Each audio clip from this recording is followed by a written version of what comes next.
and now don't be shy. We can be a summer story.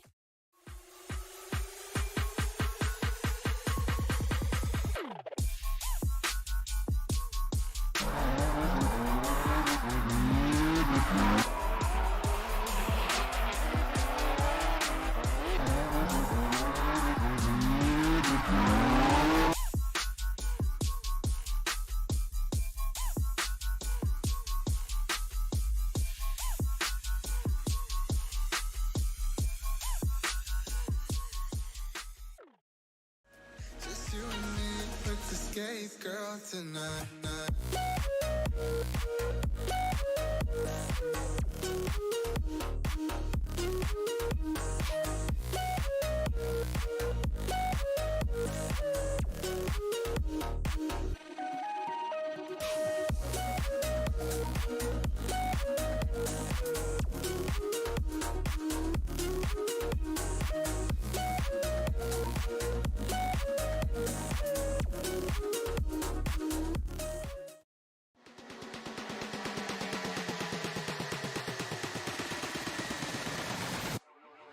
You know I suggest.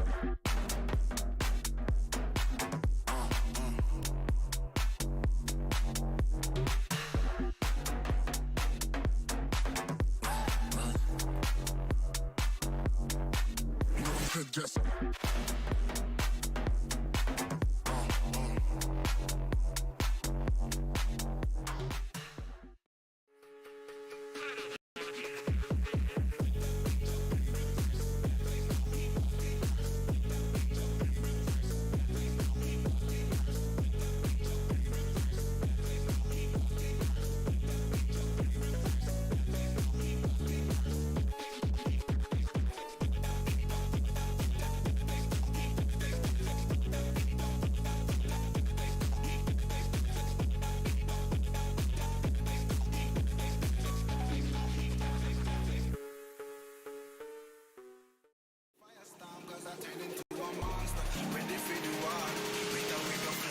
none of them boy, they no bad.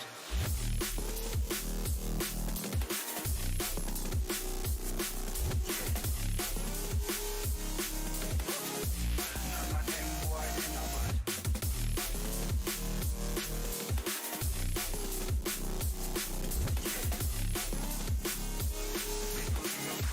None of them boy, they no bad. Bad man, send power to some archbishop. Them no bad.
escape, girl, tonight.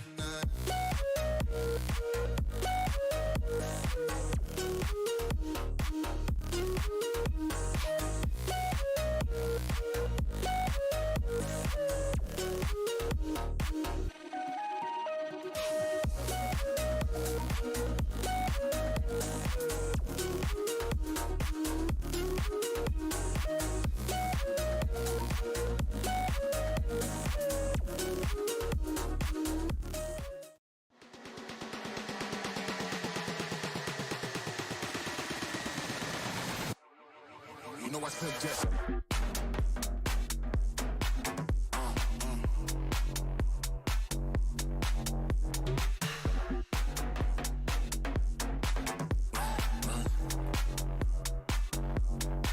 You know I suggest.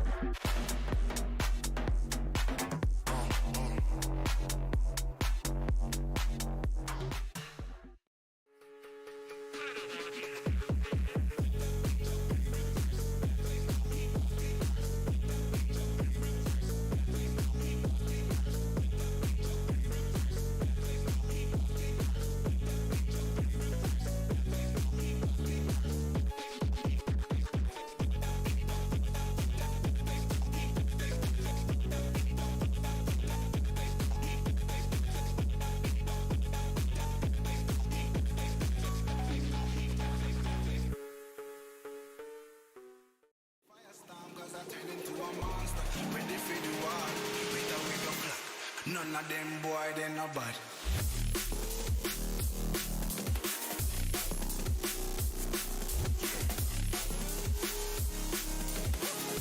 None of them boy, they no bad.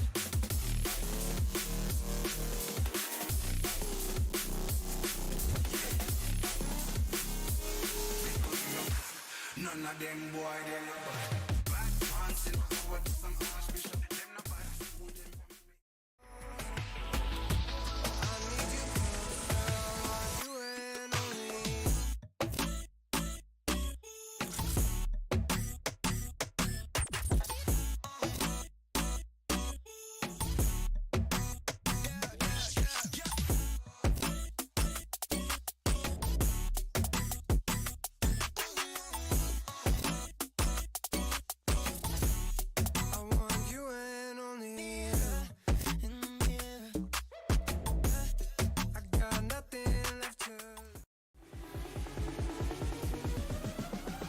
Irritating.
him now, don't be sad. We can be your summer story.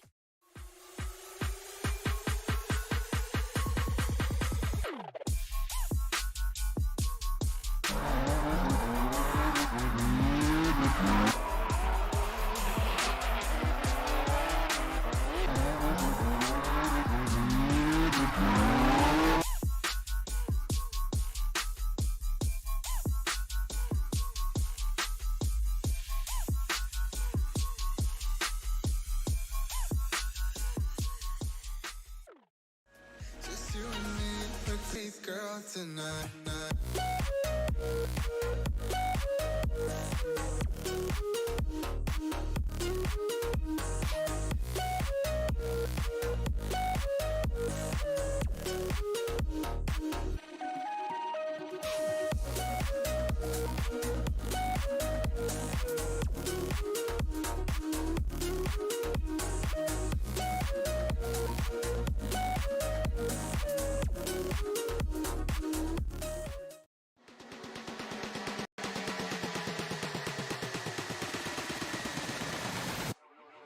You know I suggest.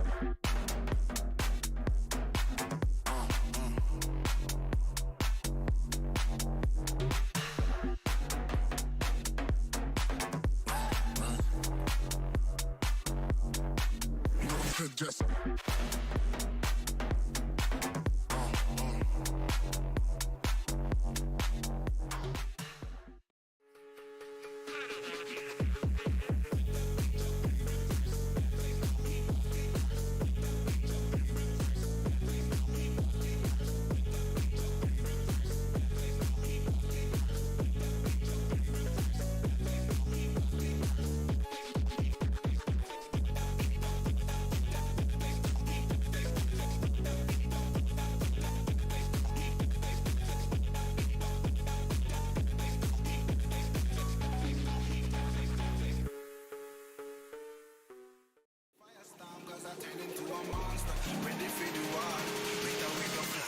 None of them boy, they no bad.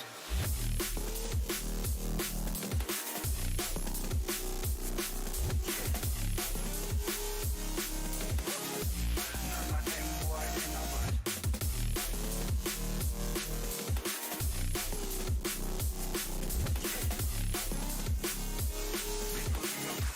None of them boy, they no bad.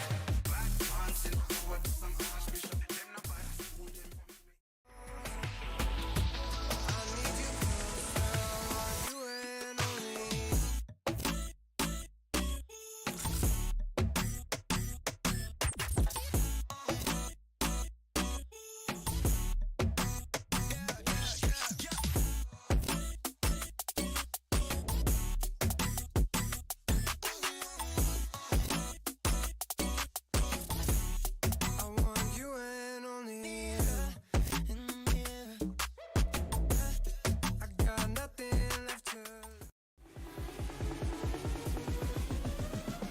I'll be dating.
face, girl, tonight.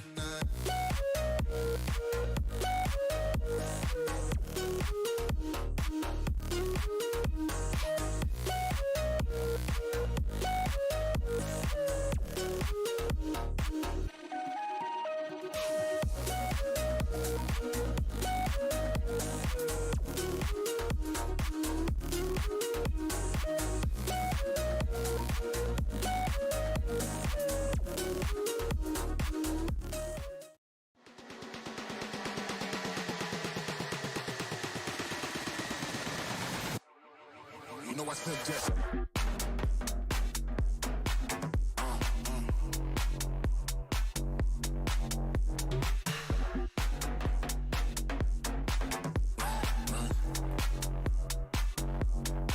You know I suggest.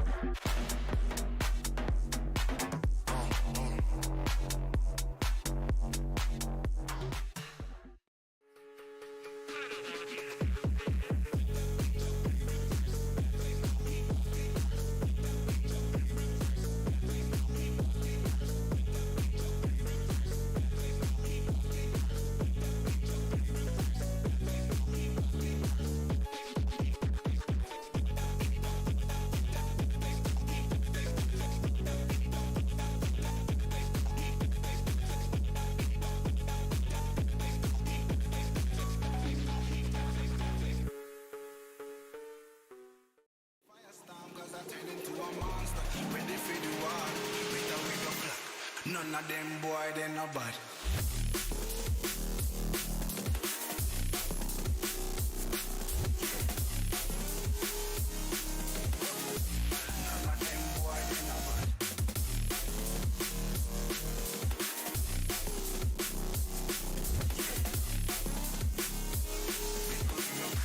None of them boy, they no bad. Bad pants in forward to some archbishop. Them no bad.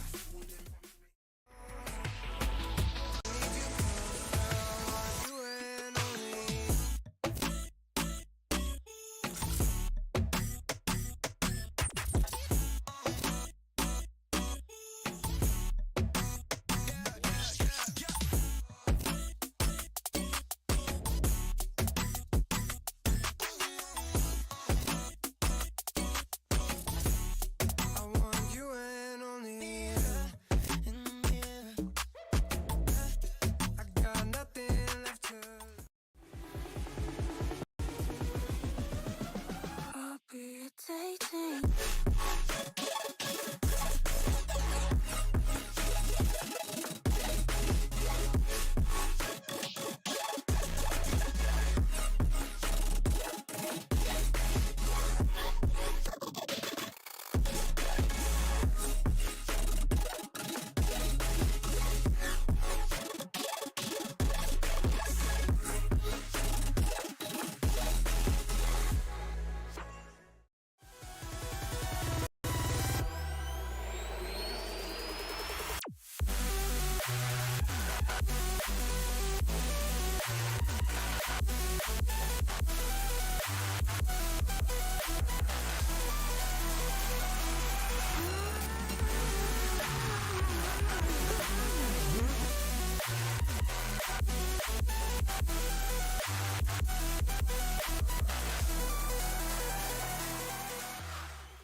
Just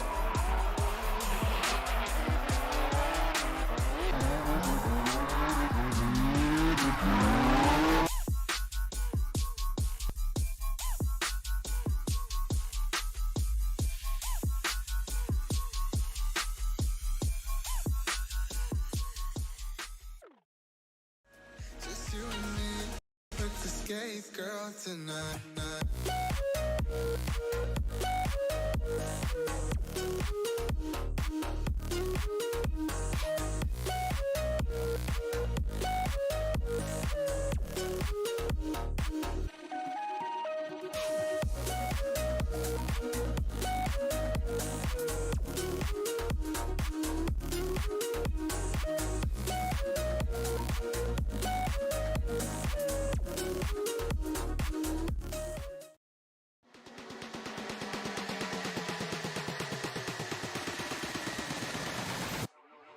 You know I suggest.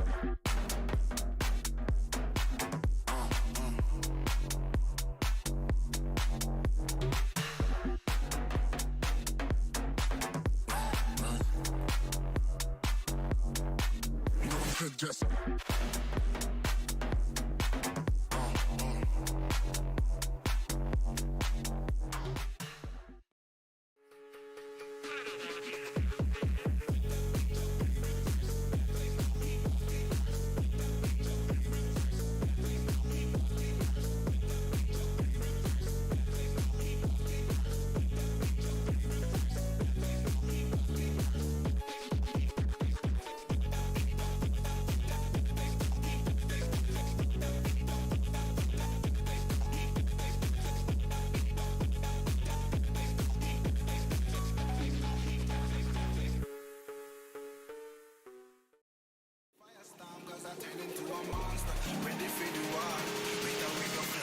None of them boy, they no bad. None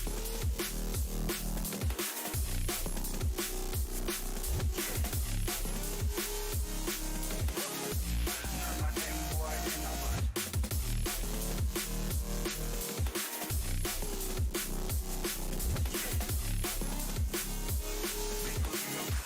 None of them boy, they no bad. Bad man, send forward to some archbishop. Them no bad. Who them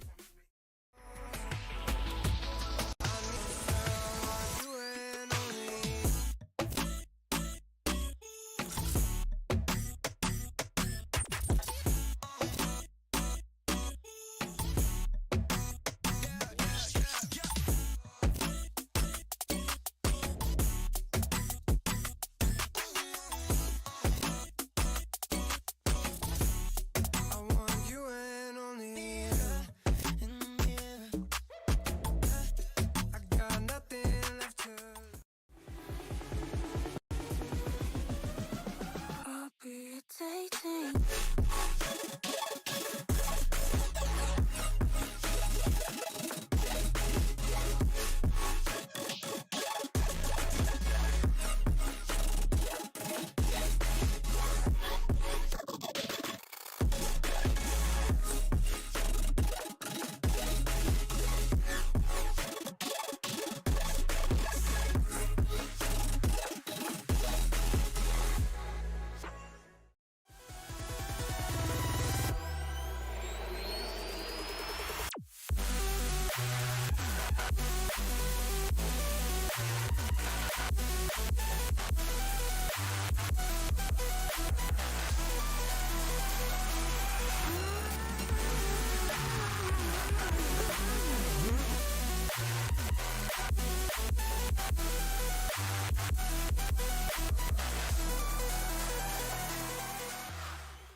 now, don't be sad.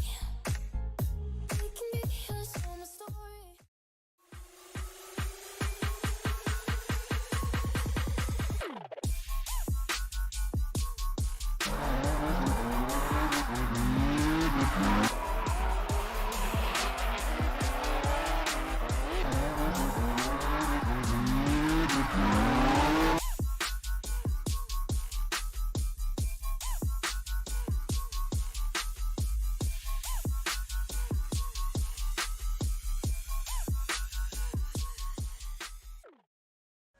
Just you and me, look the skate girl tonight.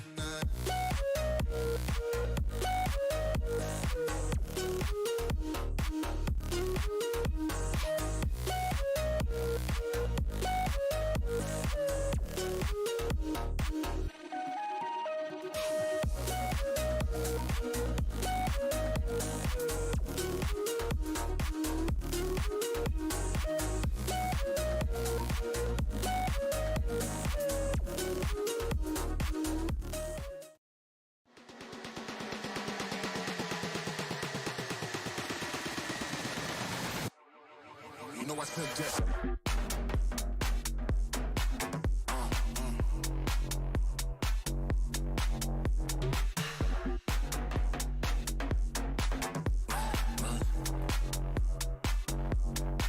You know I suggest.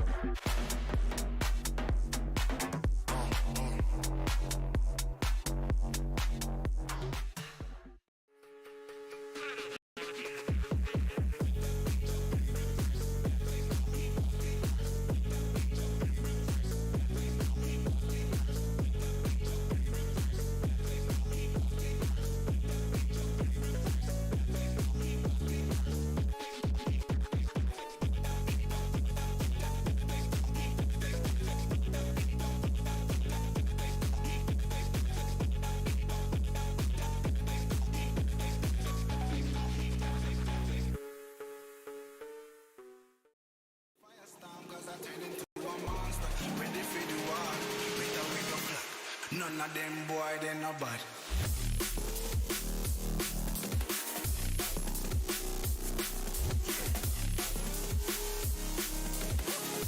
None of them boy, they no bad.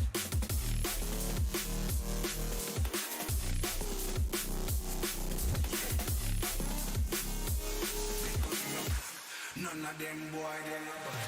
Bad man, still forward to some archbishop. Them no bad. Who them from me?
Austin. Go then.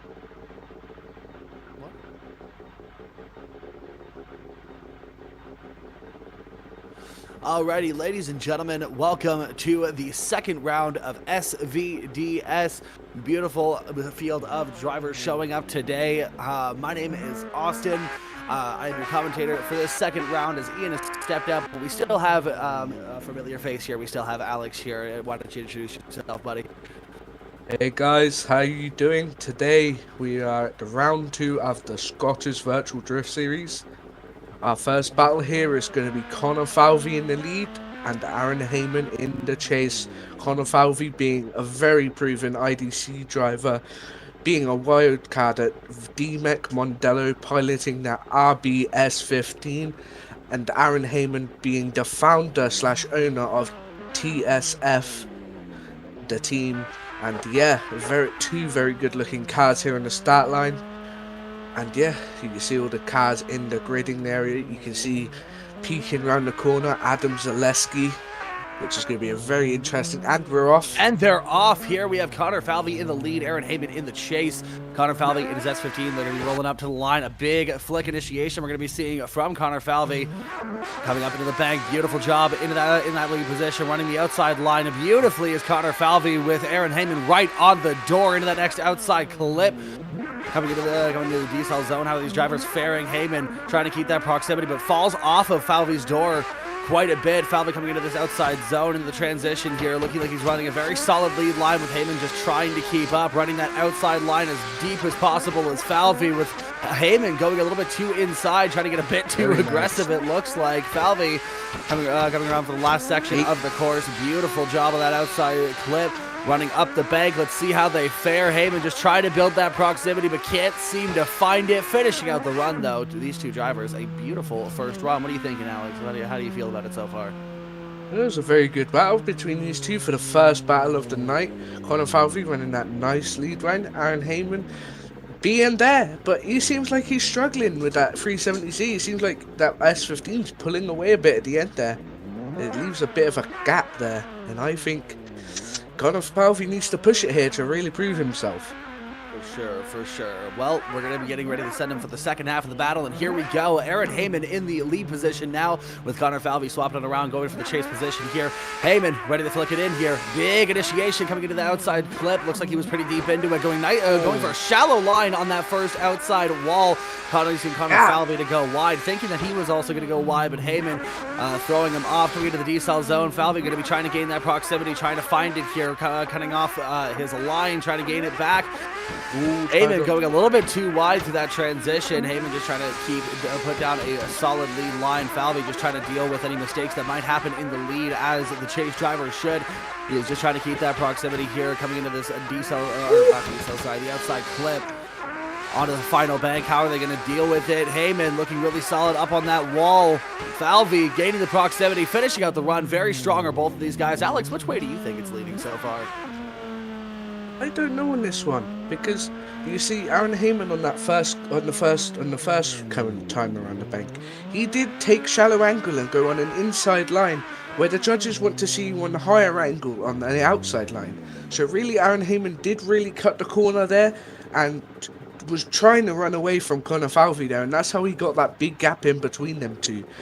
But also, it could go to one more time. You never know. It could go to one more time, but I don't see that being that case, because Aaron Heyman did, he was basically straight up the bank there. Yeah, and then threw an angle at the end. Looking at the replay here, you can definitely see that Heyman went a little bit too shallow up onto the bank, causing Falvey to fall back, because you can definitely tell that Falvey was expecting him to go a lot higher. So maybe these drivers didn't get a ton of practice together, but it definitely seems like a lot of miscommunication between cars here. And not to forget, obviously, Aaron Heyman dropping Tyres. For sure. I would say Connor Falvey with the better lead, Aaron Heyman maybe with the better chase. For sure. Definitely a lot to consider here, especially for the first battle of our top 64. Oh man, the judges definitely are going to have a hard job on their hands. We got quite some really stacked drivers for this Group 1, so it's going to be really interesting to see how this plays out. But for the first battle, we're going to be waiting here on the judges' decision. Yeah, and I say it is going to be a very hard 2 days for these drivers. Obviously, with DMEC driver joining us, Adam Zaleski, and yeah, it's just it's a very stacked group. Obviously, some ESDA champion and winners coming in as well. Like it's gonna be a very hard weekend to win. I feel, and the track as well. Let's just talk about the track for a second. There is a bank with a jump drift on it. It's Yeah, a lot of drivers struggling with the bumps on that initiation, getting the cars unsettled. But you know, you just got to get your setup together, be committed, and you'll definitely be able to handle it quite nicely. So, as you can see, you know, we have even for our first battle, Falvey running his beautiful lead line there that he did. He looked pretty solid there. Yeah. And we're hoping to see everybody else pretty solid too. Oh, here we go. There Oh, we go. All right. Adam Zalewski in the lead position, looking really solid on that first outside zone. Nice and deep into that touch and go. Coming into the next clip. Beautiful job out to this outside wide line. Beautiful job. I was going to do into this clip. Big transition from Adam Zalewski. It looks like Singh is not having a really good time there, just trying to keep up, but it does not seem like he's managing to find that proximity. Zalewski is on one here, looking really quick, really fast. Beautiful job here, running a textbook lead line. Let's see how he does coming up the bank the second time. Beautiful job, nice and high. Finishing out the run strong is really solid. Wow, Adam Zalewski showing why he is a DMEC champ. yeah, key and ready, straightening on that bank. And as like, you can see there when we switched to the battle. Yeah, I just don't know. That was a very interesting thing. Obviously, when this battle ends, guys, we will switch to the call of the last battle. It's just that it was a bit fast here. And yeah. It was a bit fast, but now second half of the battle, these drivers are going to be lining up. Zalewski in the chase position, and we got Cian Ready in the lead position. That 180 SX going to be taking off that start chicane. Beautiful job here. Let's see. Rolling up to the line here. Beautiful job. Big full lick initiation from Cian Ready with Zalewski. Oh! Looked like a bit of contact there. Bumper to bumper transition going a little bit wrong for Zalewski, but Cian stays in it, manages to continue the course, looking beautiful in that first section of the course. Nicely done on the outside clip, coming around this wood section, coming into the chicane here, looking beautiful on that outside wide line. That might have been a tire drop there from Cian, but Zalewski keeping it nice and tight. Oh! It looks like Cian shut it down. Zalewski coming into him a little bit, but Cian getting back into it, just trying to finish out the run, make best with what he's got here, try and finish it out. But I don't know, man. Zalewski's still fighting hard. Oh, wow. Pushed it even though he didn't have to push. Wow. Oh man. Cian, Very eventful. He might have threw a piston out of our RB there. Man. Obviously, we will cut to the last battle's decision real quick. For sure. Looking at the side by side, though, you can definitely see the difference between these two drivers. Zalewski throwing down a textbook lead run and being super aggressive in the chase, whereas Cian just doesn't seem to have it. It looks like he's it might be a little bit less experienced here with the track. Might not have it completely down pat. We have a lot of drivers might not have gotten the practice that they needed to, and it looks like Cian might be showing that just a little bit. So definitely a show of experience here. I mean, these guys still throwing down a good run, but I mean, you only do so much in some sections. Alex, what do you think? Yep. I think I just don't know. These are key and shut it down. I mean, there's not much more to be said here. And not much more to be said. We're going to be cutting to the judge's decision. I believe we're going to be cutting to the decision of the first battle first. Because I don't think we ever got that decision.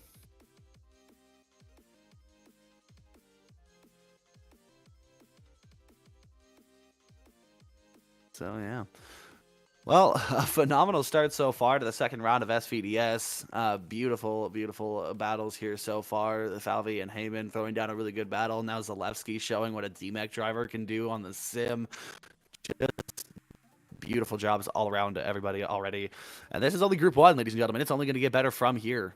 It's absolutely only going to get better. We have some really interesting cars showing up. We've got a Corolla coming up in the next battle. That's going to be interesting. Yeah, for sure. Lots of stacked cars, lots of stacked drivers. Just a stacked field in general. We'll wait for the judges here. Obviously, we might be having a tiny bit of technical issues with the results. But yeah, we'll sort this out. Sure, we're gonna be waiting on that judge's decision. Here's hoping that it actually shows up this time, because I got caught off guard by the fact that we went straight into the second battle. So we'll be making sure to pay attention up here in the commentaries booth from here on out.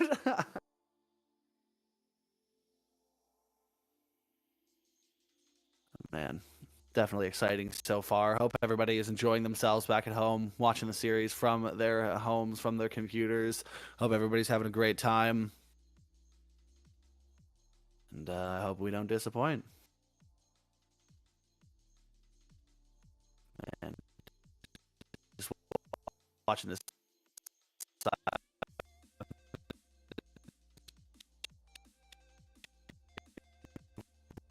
Will be a bit of a point of contention.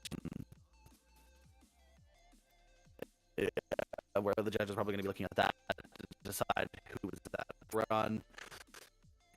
And that's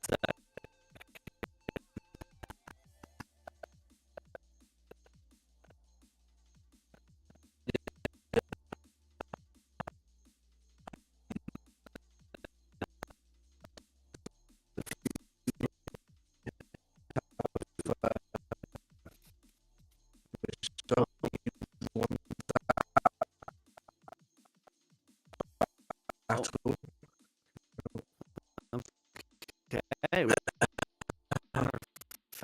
Falvey winning. The winner of Adam versus Kian on screen. Any minute now. All right, here we go. We have our judges ready to vote here. Doesn't quite look like the cars are correct, but at least the names are. But here we go. We have our three judges ready to decide, and that's 1, 2, 3 for Adam Zalewski, getting the win in that second battle of SVDS round 2. Beautiful job, gentlemen. I mean, definitely some rocky parts, but Zalewski coming out on top, looking really solid there, and we're getting ready to move into our next battle. Alex, do you care to introduce him? I'm pretty sure there is a lot of Byrons today as drivers have failed to show up, but if it's a battle, it's going to be Schwartz versus Holloway. Alrighty.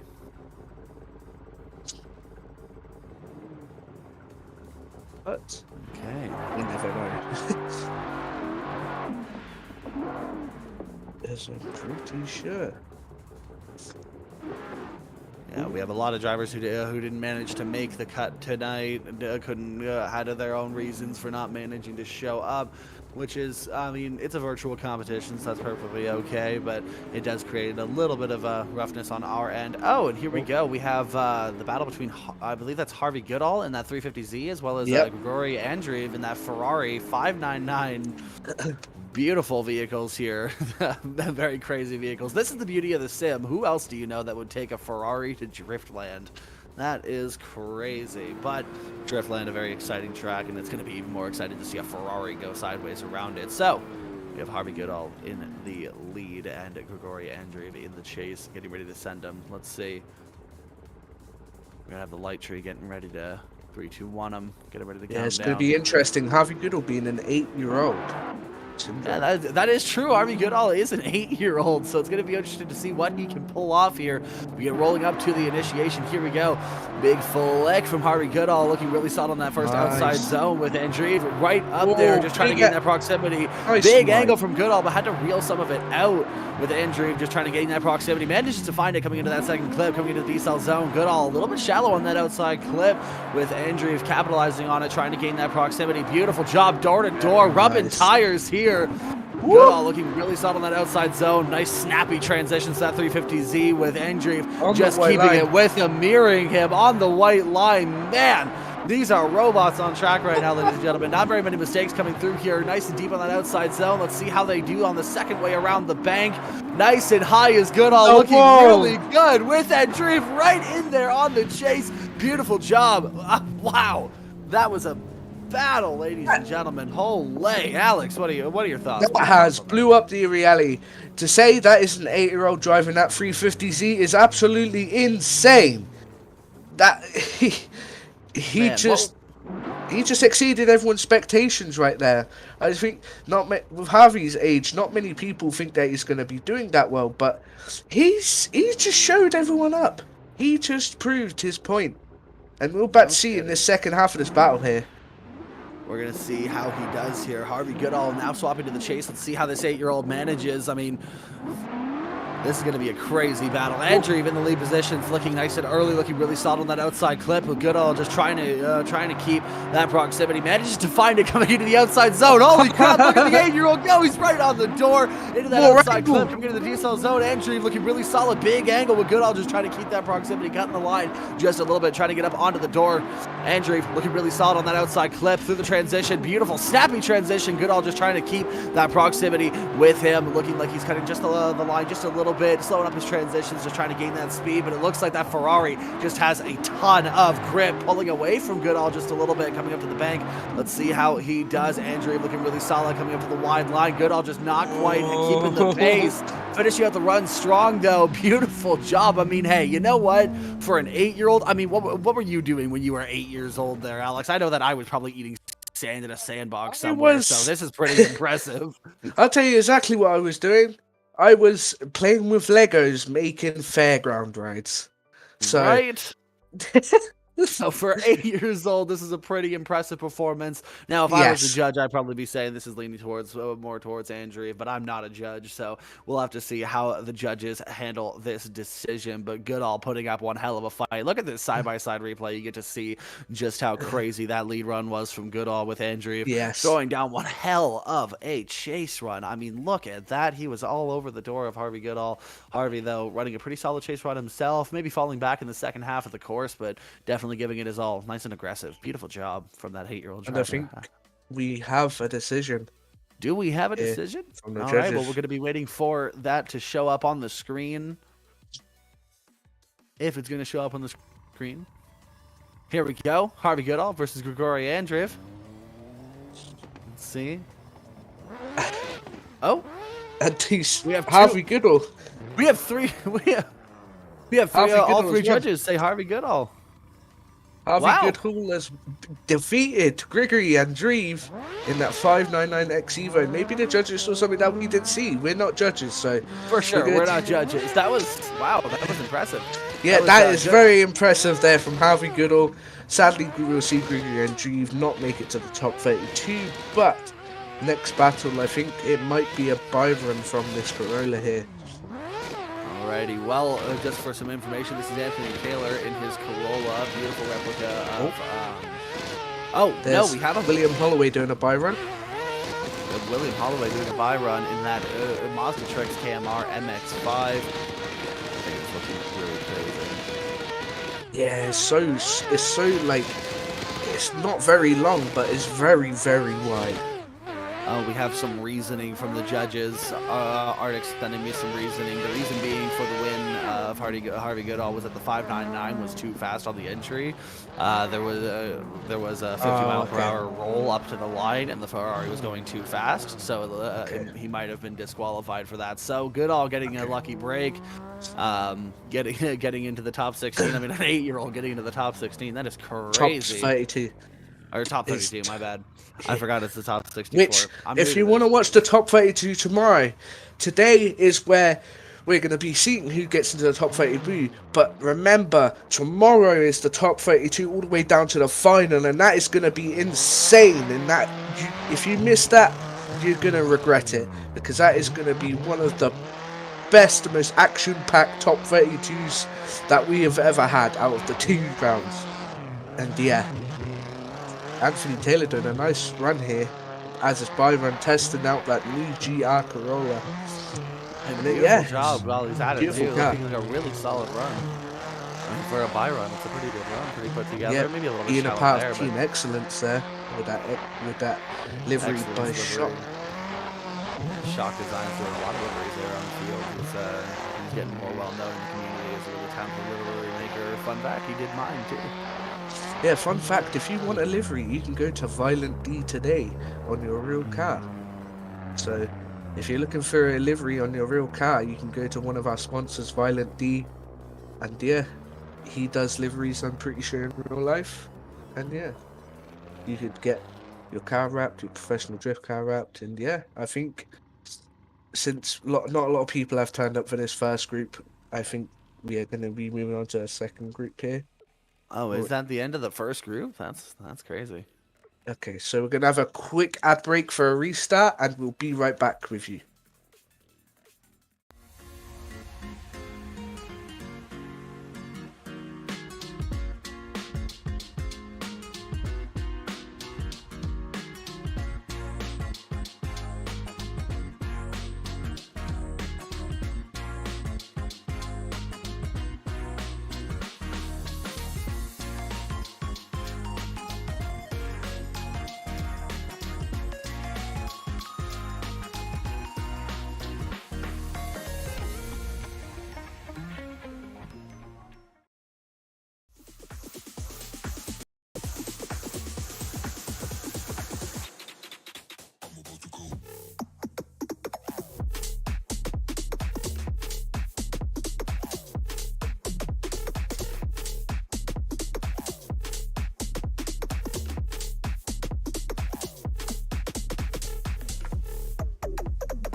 Let's go.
Just you and me, look to skate, girl, tonight.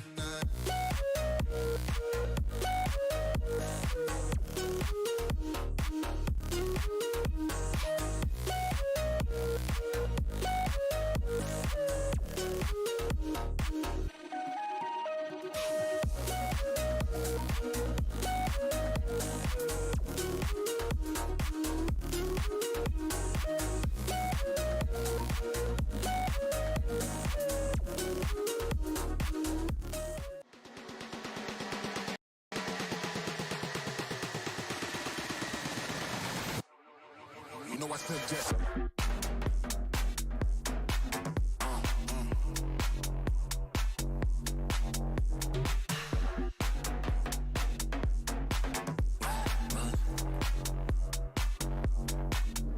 Suggest.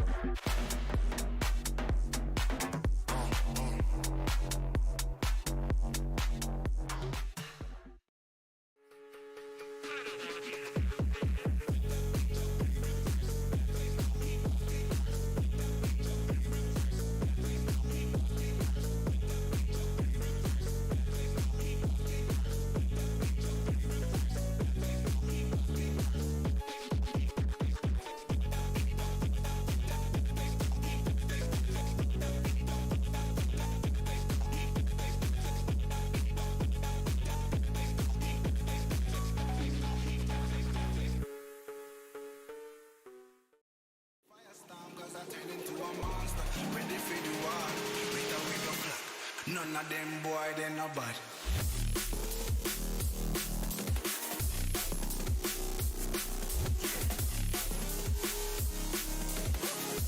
None of them boy, they no bad.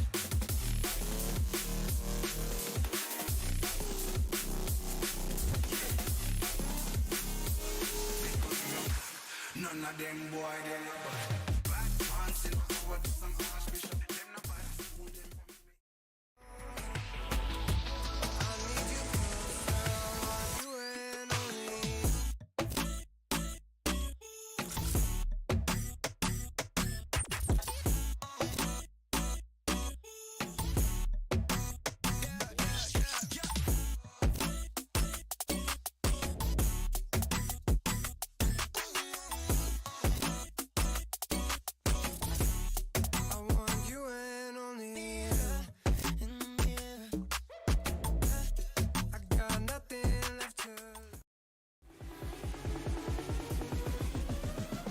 I'll be dating.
Alrighty, ladies and gentlemen, we have our second group loaded up, getting ready to send it here.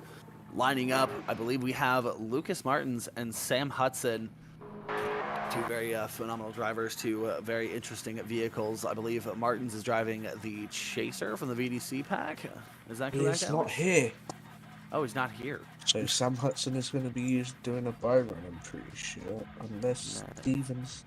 Martins is not in this up, but... Yeah, I think it's a buy run here for Sam Hudson. Alrighty, well that's unfortunate for Lucas Martins. Giving Sam Hudson a buy run here, but it's always nice to see a good run on tracks. Let's see what Hudson is capable of here. Unless we're waiting, we might have, because I believe I saw Martins in the chat earlier, so possible. Yeah, Martins is in there. It's possible they're getting him loaded back up. Seems that Martins might be having some technical issues here. But yeah, it's going to be very entertaining. I'm not going to lie. Like, with this bank, it's going to become a thing in real life. So this right here is going to be groundbreaking, literally. A bank with a jump on it in the UK. Like, that has never happened before in the whole of the UK. That's probably one of the firsts for a drift track in the UK, which is insane. It's gonna be such a revolution. Oh, and it looks like Oh, Sam Hudson is Here we having a go. buy Sam run. Huttonson is going to get to do a buy run here, so we get to watch and enjoy. Beautiful into that first clip, coming up to the bank. Let's see how he does coming up into this. Beautiful job massaging it out to that outside line, looking really nice and high up on the bank into this outside clip. Looking really solid here. Oh, coming up just a bit shallow. He'll have to iron that out when he gets into his next battle tomorrow. But looking really solid, possibly dropping tires onto that embankment, that grass there. But I mean, all in all, looking like a pretty solid run, especially for a buy run. You don't have to go too hard. You don't have to be perfect. You just have to throw down a decent line. So, with Sam Hudson out of the way, who's our next battle that actually showed up?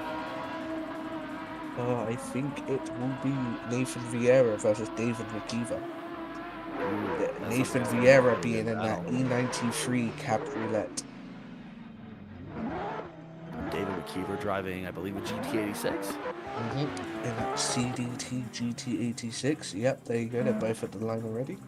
Alrighty. Well, seeing as they're both at the line already, I'm sure our judges are going to get ready to send them really quick, really soon. We're going to want to see an actual battle here for SVDS instead of just buy runs here. So let's see how these drivers are going to do. Nathan Vieira, David McKeever. Vieira is in the lead, McKeever in the chase. Let's see how these drivers do.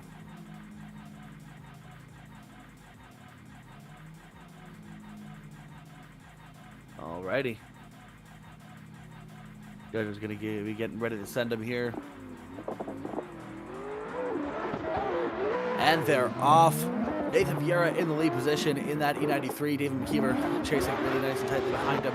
Up on that run, a big angle already, sending it in. Vieira looking really solid with McKeever, just trying to keep up that proximity on the initiation. Doesn't seem to find it just yet until the end of the bank here. Looking really solid now with Vieira running a nice lead line through that outside zone in that convertible E93. I didn't realize it was a convertible, but looking really solid. McKeever choking himself up just a little bit in the chase position, but keeping that proximity, getting door to door with him now. Looking really solid. Vieira in that lead position, just putting down a textbook lead line. Oh, McKeever getting looks like he got a bit of contact there, making him fall offline here and throwing the brakes on just to make sure he doesn't go into Vieira again. Finishing the run here. Let's see how they do on the second half of the bank, the second bank run. I mean, coming up to the outside zone, beautiful job. Very here. nice. Really high up on there, McKeever salvaging whatever he can of that chase run. Oh man, that was a bit rough. Very nice lead line from Vieira.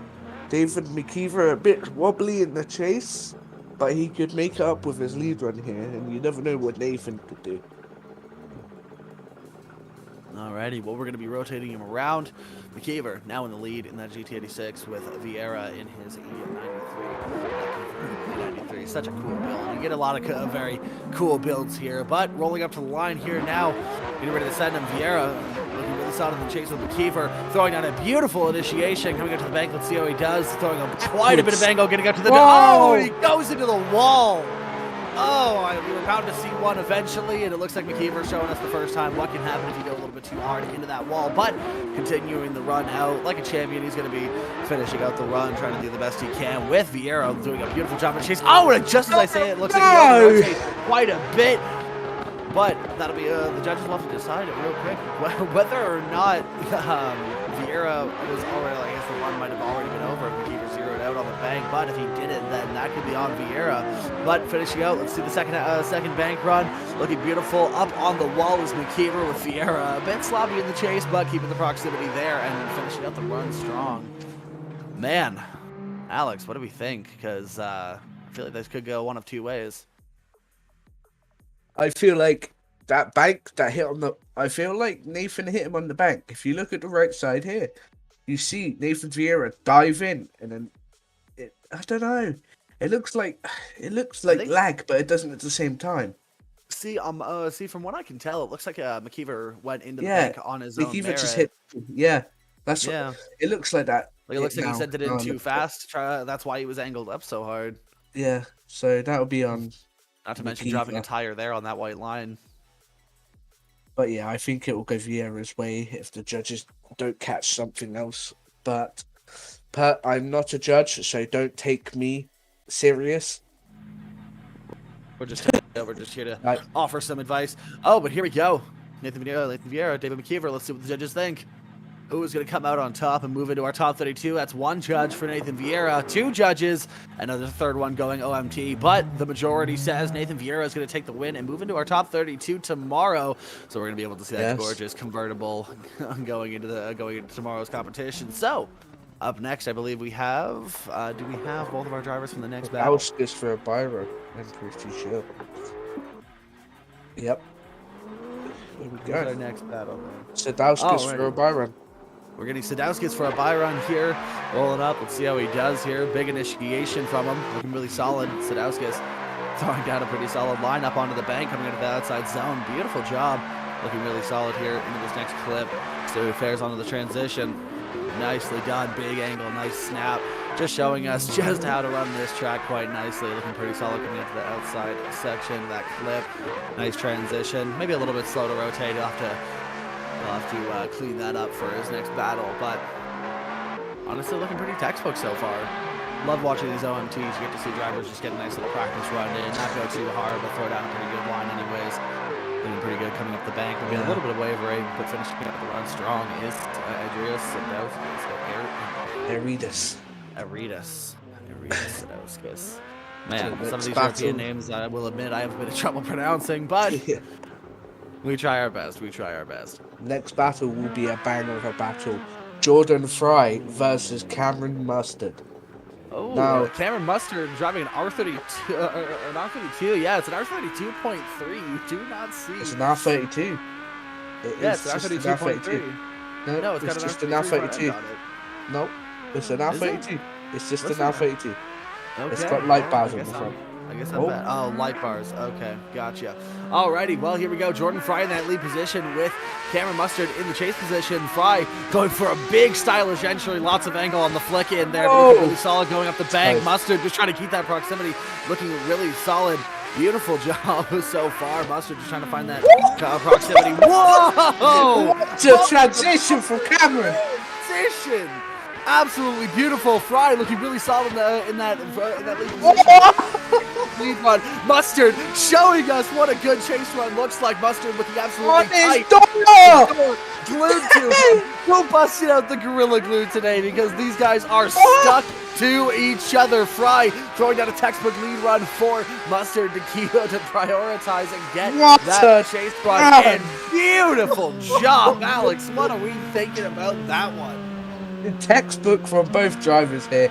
Maybe a bit of a gap on that bank, but wow, Cameron Mustard sticking it to the door of Jordan Fry, and Jordan Fry doing a textbook lead there. Dude, that was amazing. Cameron Mustard definitely risking it for the biscuit, and it paid off there with that really tight bumper-to-bumper transition. It looks like he transitioned just a little bit early to try and gain that proximity back after the bank, and it worked. That was beautiful. That was exactly, ladies and gentlemen in the chat, please bust out your notebooks. You will be quizzed on this later. That was absolutely textbook.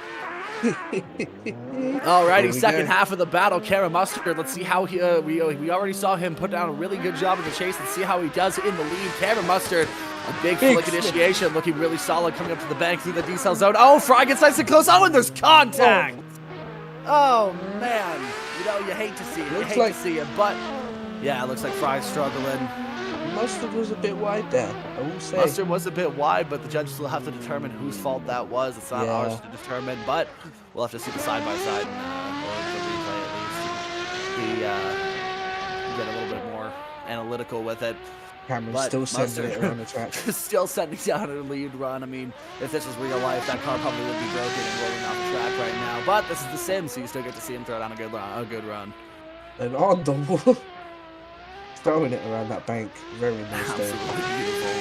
But we will pushing through the adversity of contact and still throwing down a beautiful run. Absolutely beautiful. We will go to the see judges. What the judges think about this. This could be a very interesting call. Oh, do they have a decision? Yep. It looks like they have a decision.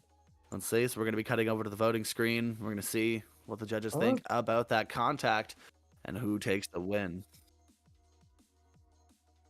Looks like two of the judges have a decision, but the middle one does not.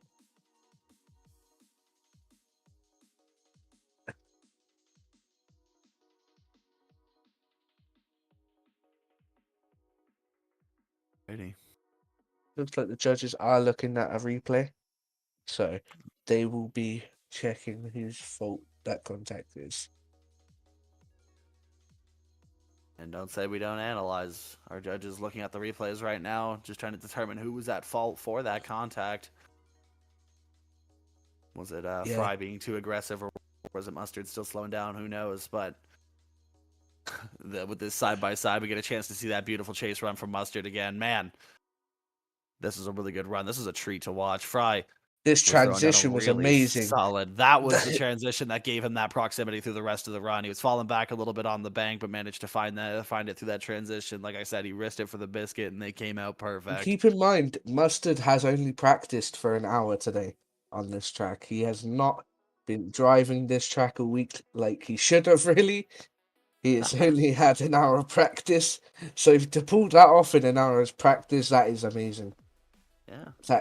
Yeah, hey man, it's just phenomenal. Hey man, sometimes it's like that. I mean, I've gone into competition sometimes with a few minutes of practice, and sometimes that's the best kind of way because you're not concerning yourself with it. Oh, but here we go. Our judges screen coming up. We're going to see who takes the win, and most importantly, who they feel like was at fault because, and we have 1, 2, a split decision, but the majority going with Jordan Fry taking the win, so it looks like they thought that Cameron Mustard was at fault for the contact and the wall collision, with Rise thinking that it was Jordan Fry's fault. So, Jordan Fry moving on to the top 32. That was, oh man. But you cannot deny Cameron Mustard put up one hell of a fight. But our next battle, who was this again? Stephen Hatcher versus Stephen Porter Hatcher Stewart. and Porter Stewart Holmes. This is going to be one hell of a battle. Stephen Hatcher, a current VDC pro, as well as I believe a championship winner at one point. But he's a really solid driver, going to be throwing down a really good lead run. Porter, I've seen drive personally, and he's a really phenomenal driver too. So let's see how he handles the VDC Titan here. That is Stephen Hatcher. Stephen Hatcher driving his RX-8. This is going to be really interesting to see. But here we go, off the line. Stephen Hatcher in the lead position. Porter Stewart Holmes, and contact on the run-up. But Stephen Hatcher going to be sending it in for his lead run anyways, looking really solid in that outside clip, coming up the bank, slowing it down. And Porter Stewart Holmes shuts it down. Might be doing a restart because of that contact on the roll-up. And it looks like that is the case. So we're going to be getting him sent again. Wasted some commentary energy on that first run then. Yeah, I say. Yeah, it happens. Alrighty. On that run up, any mishaps on that run up. Maybe Porter feeling a little bit nervous was causing that contact, but Stephen Hatcher now looking really solid, going to be setting it in. Nice big angle on that flick in, looking really good on that outside clip. Porter trying to go for an early transition. He tries to go for the overtake, actually ends up almost spinning out there, having to stop himself and shutting it down. But Hatcher running a beautiful lead line in that lead position, looking absolutely amazing coming into this outside zone. Stephen Hatcher, beautiful job so far. Porter back in the fight now, wants to at least finish this run on a high note, considering he was on such a low note at the start. But Stephen Hatcher, just beautiful textbook run, having to finish it out. He is in the lead position. He has to throw it down that lead run. Porter just trying to keep that proximity, and it looks like there's some shadows of what this battle could have been, with Porter being pretty aggressive through that midsection of the course, but falling back for the bank and finishing out the run strong. Stephen Hatcher, absolutely beautiful. We're going to go switch him up now and have Stephen Hatcher in the chase and Porter in the lead. Yeah, so obviously Porter initiating way too inside, and it's just caught him off and he straightened out. So sadly, Porter might be leaving it on the 10-0 there against him. Yeah, for sure. It might be evidence of the short wheelbase is having a bit of trouble with that bump at the initiation. Porter might have been caught off guard by it, but here we go. Second half of the battle. Let's see if Porter can fare better in his lead run than he did in his chase. Hatcher, knowing that he's probably got an advantage. Porter getting nice and high up on the bank with Hatcher capitalizing on that slowdown, trying to gain a proximity, almost going into Porter. You'd think Hatcher would back off, but that's just not his style. He's rowdy, he's wild, he's rotary powered, he's sending it in. Beautiful job, absolutely wide with Porter. Porter throwing down a pretty decent lead run, maybe not as nice as Hatcher's was, but Hatcher just all over him, painting the side of that white car black with the paint of Hatcher's car, looking beautiful, absolutely amazing. Porter Stewart just running a beautiful lead line here for Hatcher to follow. Just going to the bank.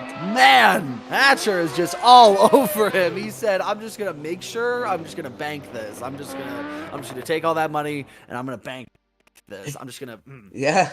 make sure, just solidify it. Don't want to leave it in the judge's hands. He wants to make sure it's going well." So, Steve Hatcher, man. I think the big thing to talk about, though, is that Porter, yeah, definitely having that 0 in the chase position, which I believe is going to make the battle go one of that way. Yeah, I think so. But we aren't judges, so I don't know. Maybe they say something different than we do. That has happened before. It actually And we have a happened earlier. decision. Oh, we have a decision. Yep. Alrighty. So we're heading over to the judges' screen. We have Stephen Hatcher, Porter Stewart Holmes. Let's see how the judges decide.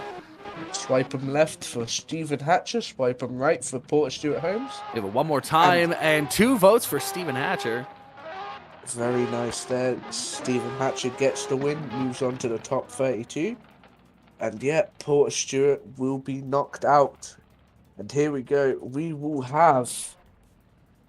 It will be Carvalho versus Cavish here. This is going to be a very interesting battle. 2 talented drivers, both what seems to look like S chassis. So S15 and S14, Carvalho and his S15, and Cavish and an Yeah. S14.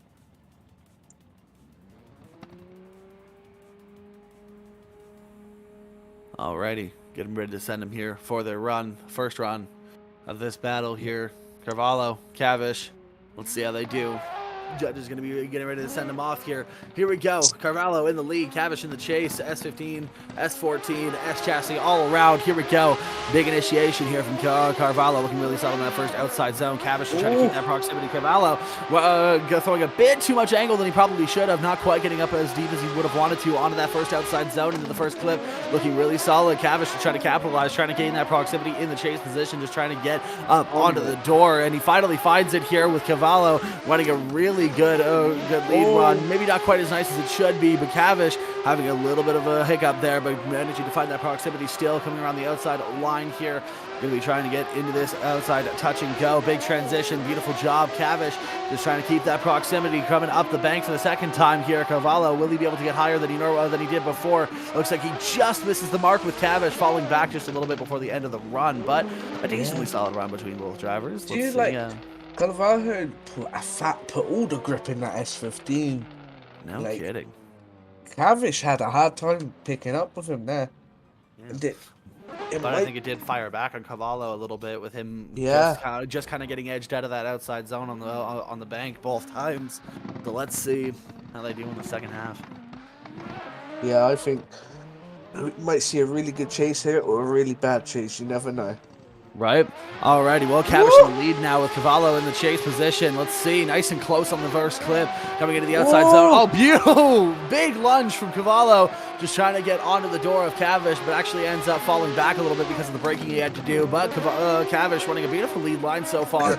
Let's see how they do into the second section of the course here. Carvalho just trying to keep that proximity. Might know that he has a bit of an advantage maybe, but he's a little bit sloppy. He sees coming into this tight. Cavish just trying to run the best lead line he can. Carvalho looking quite sloppy in the chase. I think you might have been right, Alex. He might have a bit too much grip in this car.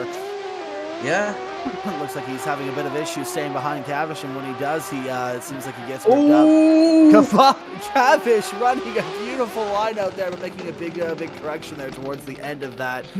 Carvalho just trying to deal with when he was given there. Let's see. I mean, this is going to be a tough one to decide. Lots of mistakes between both the drivers. It's always a hard decision when you have to look back and forth and weigh in on which mistakes were worse and all that. I do not envy the judges when it comes to this this series here. There's a lot of very tough, very close battles, but Carvalho and Cavish definitely showing up, showing out, doing a really good job. Alex, what do you think so far? See, I don't know. They might be doing it one more time here because they're both back at the line.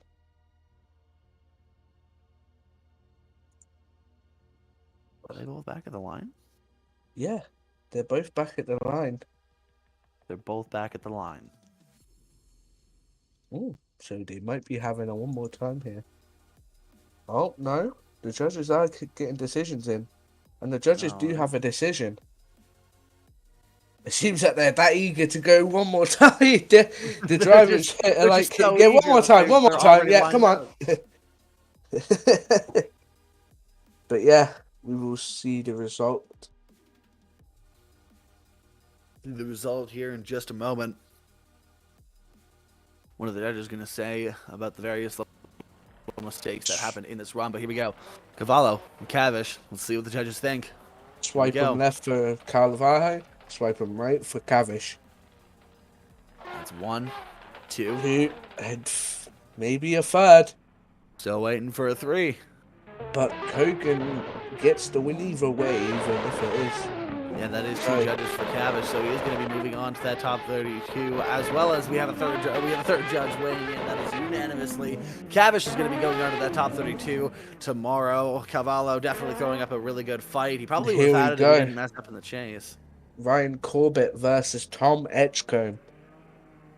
Tom Edgecombe and that little itty bitty MX-5 going up against that S15. Man, this is going to be a very interesting battle. These MX-5s, they're quite the little punchy little guys. They're definitely an interesting vehicle. You don't see them a lot in pro competition just because they are so hard to drive. But when you get them nailed down, when you get them just right, they can be little missiles. So let's see. We got Tom Edgecombe versus Ryan Corbett. Here we go. Ready to send it here. Ryan Corbett in the lead position. Todd Edgecombe looking really good. Oh, Corbett into that first initiation, looking really solid on that first outside clip. Tom. Oh, and a big over rotation from Ryan Corbett. That little MX-5 came flying up the bank. He was like, he was on smoke. Rocket ship, man. That man's got rocket fuel in that little motor trying to get it that fast. Damn, man. It looks like we'll be moving on to the second half of the battle. I'd imagine so. Ryan Corbett now moving into the chase. Oh, maybe we're getting a rerun. Are we getting a restart? Yeah. We're getting a restart. All right, I'm not sure why we're getting a restart, but it might be because of like the roll or whatever. Again, I mean, we can't see the speeds of these guys, so it could have been that somebody was exceeding the roll, and that might have been what it was. So here we go. Ryan Corbett in the lead position, Tom Edgecombe in the chase position. That little MX-5 going to be trying to chase this S15. Corbett looking really solid.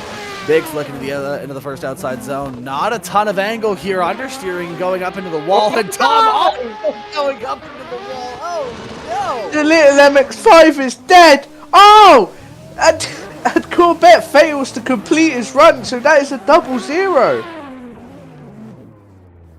Well, that also depends too. I mean, it depends on what kind of outlook the judges have, because it could be that Corbett might have zeroed beforehand, but who knows? Yeah, we'll have to see what goes on. Tom Edgecombe going to be going for a lead run in that little MX-5. Ryan Corbett just trying to we're going to try and scrape together what we can for the second half of the battle. Here we go. Tom Edgecombe in the lead, and wait. Ryan Corbett sleeping on the line. Doesn't quite get to where he's supposed to be, but he manages to get there. Tom Edgecombe looking really solid in that lead position. Oh, and there's contact between drivers. Corbett hitting the rear end of Tom Edgecombe. But Edgecombe, look at that. We finally get to see the MX-5 in its element here, looking really solid and the outside zone. But dropping tires here. Ryan Corbett over-rotating into that outside clip. But here we go. Tom looking really solid through this section. That little MX-5 transitions nice and quickly. Perfect for that back and forth here. But looking really solid in this outside zone. Let's see how he does coming around this section of the course. He is nowhere to be seen. I haven't seen him once. Not since that third clip there. But Tom finishing out the run strong, coming up to this outside zone. Beautiful job finishing up the run, but that was messy to say the least. Oh, there he is. Oh and no. He's in the wall. Somebody to clean up on aisle 3. That was a messy battle, ladies and gentlemen. Alex, what are your thoughts? Nothing. Just Nothing. absolutely nothing. Nothing at all. And yeah, just nothing. So we're gonna have to see what the judges think of that. Is there even enough of a battle to judge here? Like it's, I don't know, man. Well, two of the judges have a decision, but one of them does not.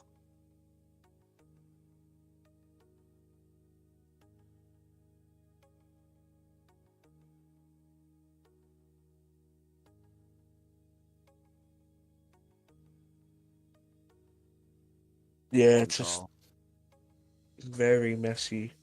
Very, very messy battle. I hope Driftland has a janitor because he's gonna have a lot to clean up with this one. Yeah, Man. I mean, you can see almost the shadow of what could have been a really good battle there, but looks like that MX-5 and the and it S15 looks behind like him. we Oh, and have here we a go. decision. We have two judges saying Tom Edgecombe, which means that Edgecombe is going to get the win. I guess they decided that Corvette was the one at fault for most of the mistakes that happened. So, Tom, Yep. going to get to move on to the top 32. Oh, and are we already moving into our next battle? Yep. Oh, who is this? Stasinski versus Alex Standings. Alex All right, Standings in the chase, Stasinski in the lead. All right, well, Studzinski looking really solid in that lead position with Alex standing looking really solid behind him, making a couple of mistakes, trying to get right up onto the door. Studzinski looking really solid in that lead position, coming into the next outside clip, Nice. transitioning nice and early, getting up on the wall. Oh, might have been a little bit of wall contact there, but Alex, right into the wall. Studzinski just firing it up as fast as he can, looking like it backfired on him just a little bit. Alex standing just man, just trying to put together what he could. I mean, of the battle that we actually saw there, I mean, that was crazy. That was a lot of battle for half a run. Just Alrighty. a very... Alex standing in the lead position, switching it up. Studzinski in that E46, going to be following in the E36. Lots of E chassis here in Europe, which makes sense. All right, here we go. Standing in the lead, Studzinski in the chase, standing, setting it in. Gonna do a big flick, not a ton of angle for the flick, but going right into it for the outside clip. Looking really solid, coming up the wall, getting into the outside zone. Studzinski looking really sloppy, not quite managing to match the angle, and it looks like he's having a bit of trouble here. But standing, looking really solid in this lead position. Coming into the little chicane here. Let's see how they do. Outside zone, beautiful job. Standing, looking really good here, but coming up a little bit short on that one. Going a little bit too wide with Studzinski causing a little bit of contact, it looks like. Standings looks like he did sandbag Stasinski there. Yeah, it looks like Standing had a little bit of trouble getting the car going again, getting the car moving, but coming into this outside zone, nicely done. Coming up the wall, a little bit of a shimmy from Standing. Studzinski capitalizing on it and getting a bit of that proximity, but falling off before the end of the run. Yeah. Another kind of sloppy battle today. That was a little bit rough. It was a bit rough there, but you got to remember this track is challenging for these drivers. Fair enough. And yeah, some of them have not practiced at all, which I find very not good of them. But insert get good meme here. Well, looking at the replay here, Standing, throwing down. oh, and it's going one more time. Alrighty, they're going to be sending it again. That's all three judges unanimously saying one more time. So we're going to get Marcel Studzinski and Alex Standing going once more. So we're going to be getting rolling up to the line here. Studzinski going to be leading in Alex Standing. I almost said Marcus Standing for some reason. I don't even know who that is. But Alex Standing in the chase position. This is good. And there we go. Alrighty, Studzinski Standing. Ready to send it for this one more time battle. The judges clearly needing more to make a decision. So let's see if one driver can clean up their act and come out on top here. We'll wait Alrighty. for the light to go off. It should be any second And now. here we go. Studzinski in the lead position, Standing in the chase position. Studzinski getting ready to send it here. Look at this beautiful job. Let's see this flick in. Nicely done. Nice and wide on that first clip. Standing, just trying to gain that proximity. Straightening out. straight in. Oh, and he shuts it down for a Fully moment. straightened. Gets back into it here. Ends up straightening up. Studzinski Just running a beautiful lead line, just trying to keep it solid, keep it going here for his run. Beautiful job from Studzinski so far. What a lead! Lead run. Standing looking decently solid on the chase now after that straighten up incident on that first clip, but Studzinski just throwing down one hell of a lead run. Alex, I mean, come on now, look at this. This is amazing. What a lead from Studzinski here. Alex Standings pushing onto the door in the final corner though, but that will not outweigh his straighten. So I think all Studzinski's got to do here is do a nice clean chase and he will get the battle, but you never know what could happen. This is drifting, and yeah, a lot of things happen. This is obviously the final battle of this group, so once we get the results for this battle, we will be having a short ad break, getting the drivers in the server, and here we go. Here we go, off the line, standing in the lead position, going to be trying to throw down everything that he's got in order to hopefully come out on top, but he does have a massive mistake that he's going to have to make up for. Studzinski making a bit of a correction there on that initiation, but standing just running a beautiful lead line so far. That was a very good first sector coming into this outside clip. Beautiful job, Studzinski. Going to be a little bit too aggressive, had to back off there, but now just massaging it up to the door of Standing. Standing looking beautiful through this outside clip. Look at that. Nice big snappy transition. A lot less hesitant this time with Studzinski trying to gain on the door, but a little bit of a funny line from Standing makes it a little bit hard for Studzinski to find the door. All over the place. Is trying to find it here. All over the place here now. Standing looking really solid coming up to the outside zone. How's he going to fare on Big that? dive. Low angle from Alex here. All over the door. Yeah. I think it's a little bit more clear this time, but I mean, still, like, Yes. that was a decent battle. This track is definitely very challenging, so it's not gonna, our drivers aren't gonna look like robots like other series, but because this track is definitely a lot more difficult and a lot more. I mean, it's crazy. It's one hell of a track. And we have a decision. Oh, we have a decision. Alrighty. Yeah. And this is. And we'll be waiting for the judges. Waiting for the judges. You look at this replay, it was such a clean lead run here from Studzinski. And that dive on the bank as well on his chase was just a nice overall battle for Studzinski there. Alexander's making a couple of mistakes there that could decide it. And that mistake with the full straighten might be the deciding factor here. The judge is definitely going to be taking a look at that. But Studzinski, despite whatever happened, he's looking pretty solid. Did a really good lead run and did a pretty decent chase run. Probably knew he had a bit of an advantage, so he was hanging back just a little bit, it looks like. With it does say the judges do have a decision here.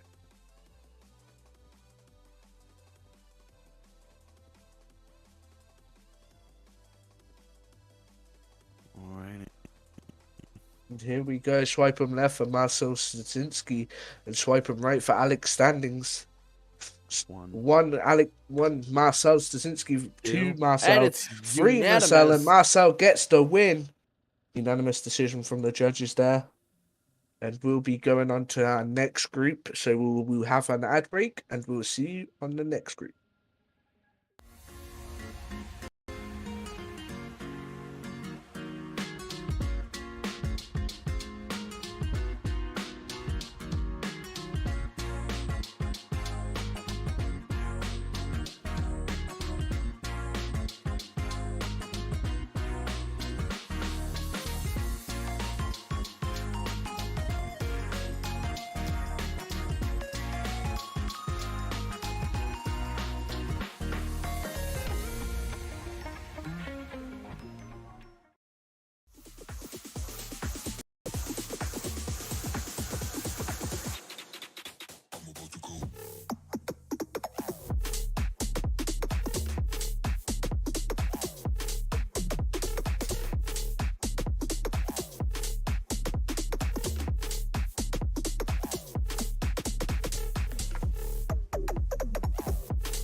face, girl, tonight.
None of them boy, they no bad.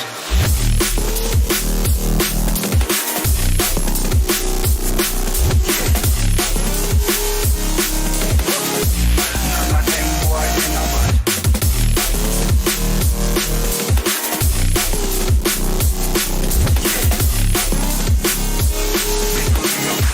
None of them boy, they no bad. Bad man, sit forward to some archbishop. Them no bad.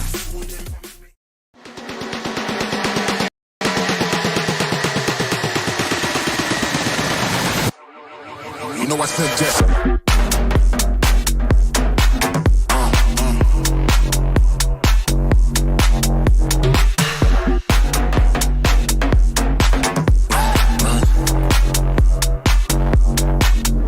Suggest.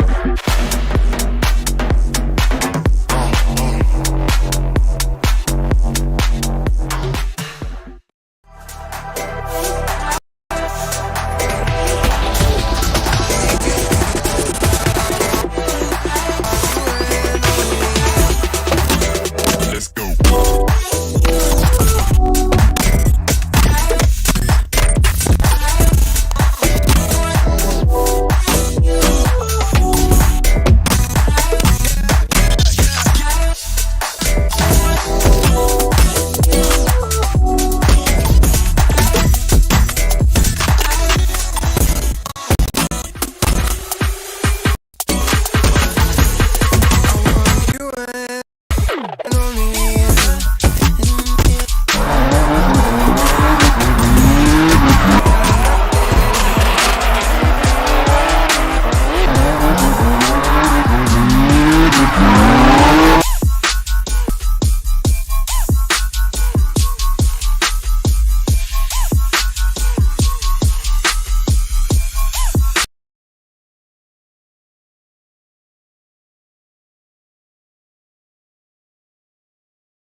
Alrighty, ladies and gentlemen, we have Group 3 loaded up, and our first battle, a very exciting one. We have Brandon Gardner versus Chris Kessler. Now, these two drivers are very phenomenal. Brandon Gardner coming from ESDA, and Chris Kessler, a very phenomenal driver in the series that he competes in. So, this is going to be one hell of a one to watch. This is going to be one that this is clip worthy, Chad. This is clip worthy. I'm excited. This is definitely going to be clip worthy. Here we go. So, getting ready to send them Brandon Gardner in that Infinity Q60. You don't see those very often. Brandon Gardner earning his name in it. Chris Kessler in his S14, the robot of virtual drifting. I swear that every time I drive this man, he is pinpoint accurate. So, get ready, ladies and gentlemen, strap in. If your seat has a seat belt, which I doubt it does, you're going to want to click it in. Make sure that you're strapped in because you're going to want to watch this one. Yes. Grab your popcorn, grab your bevies, and make sure that you are sat down and comfortable for this one because this one might just make you fly out of your seat. So, ladies and gentlemen, get ready to send them for our first battle of Group 3. Brandon Gardner, Chris Kessler. The lights go on, the lights go off. Just Here we checking. go. It's a very, very exciting wait here. This is probably going to be the battle of the night so far. This is going to be one of the better ones at the top 64. So, ladies and gentlemen, getting ready to send them Brandon Gardner, Chris Kessler. Both of these drivers have an entirely huge reputation preceding them. So, let's see how they make that happen tonight. Two, like we've said before, insane drivers, and I think they're gonna show us how it's done here. This is gonna be the drivers breathing for us here. They're gonna show us exactly how to chase and lead on this phenomenal track here today at Driftland. And yeah, Hey, we're talking them up, but anything can happen. I mean, this track Yeah, is definitely you one are of the right. rougher one. But I mean, if any two drivers could show us how it's done, it's these two. So, yes, Brandon Gardner, Chris Kessler, waiting for the lights to go on and the lights to go off, and we'll see these guys head off the line here in just a moment. yep. We wait for the judge to send them off any second, and yeah, we will be waiting till that point happens. Obviously, if you guys are sitting here waiting, make sure to click that like and subscribe button. It helps us a lot. And of course, share it to your friends, get the viewer count up to see how many viewers we can get this stream.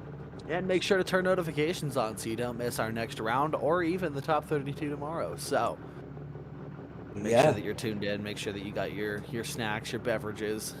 Get the whole family cuddled up on the couch. Get yourself some blankets. Get comfortable, ladies and gentlemen. This is about to be a really good battle, and I believe a really good group too. We got some pretty talented drivers I see on the list here for this group. So here we go. Yeah, and I think hopefully they do really well here. Any minute now, guys. Come on now. Alex muting himself in Discord. Gotta love it. Here we go.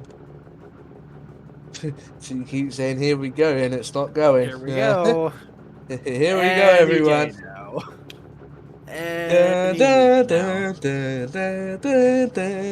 Don't get us copyright strike.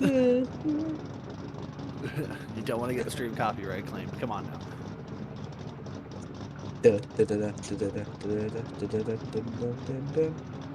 Even worse. This is someone made up in my head. Come on now. Anytime now. Any day, any week, any month, any year now. Come on now. Come on. Let's go.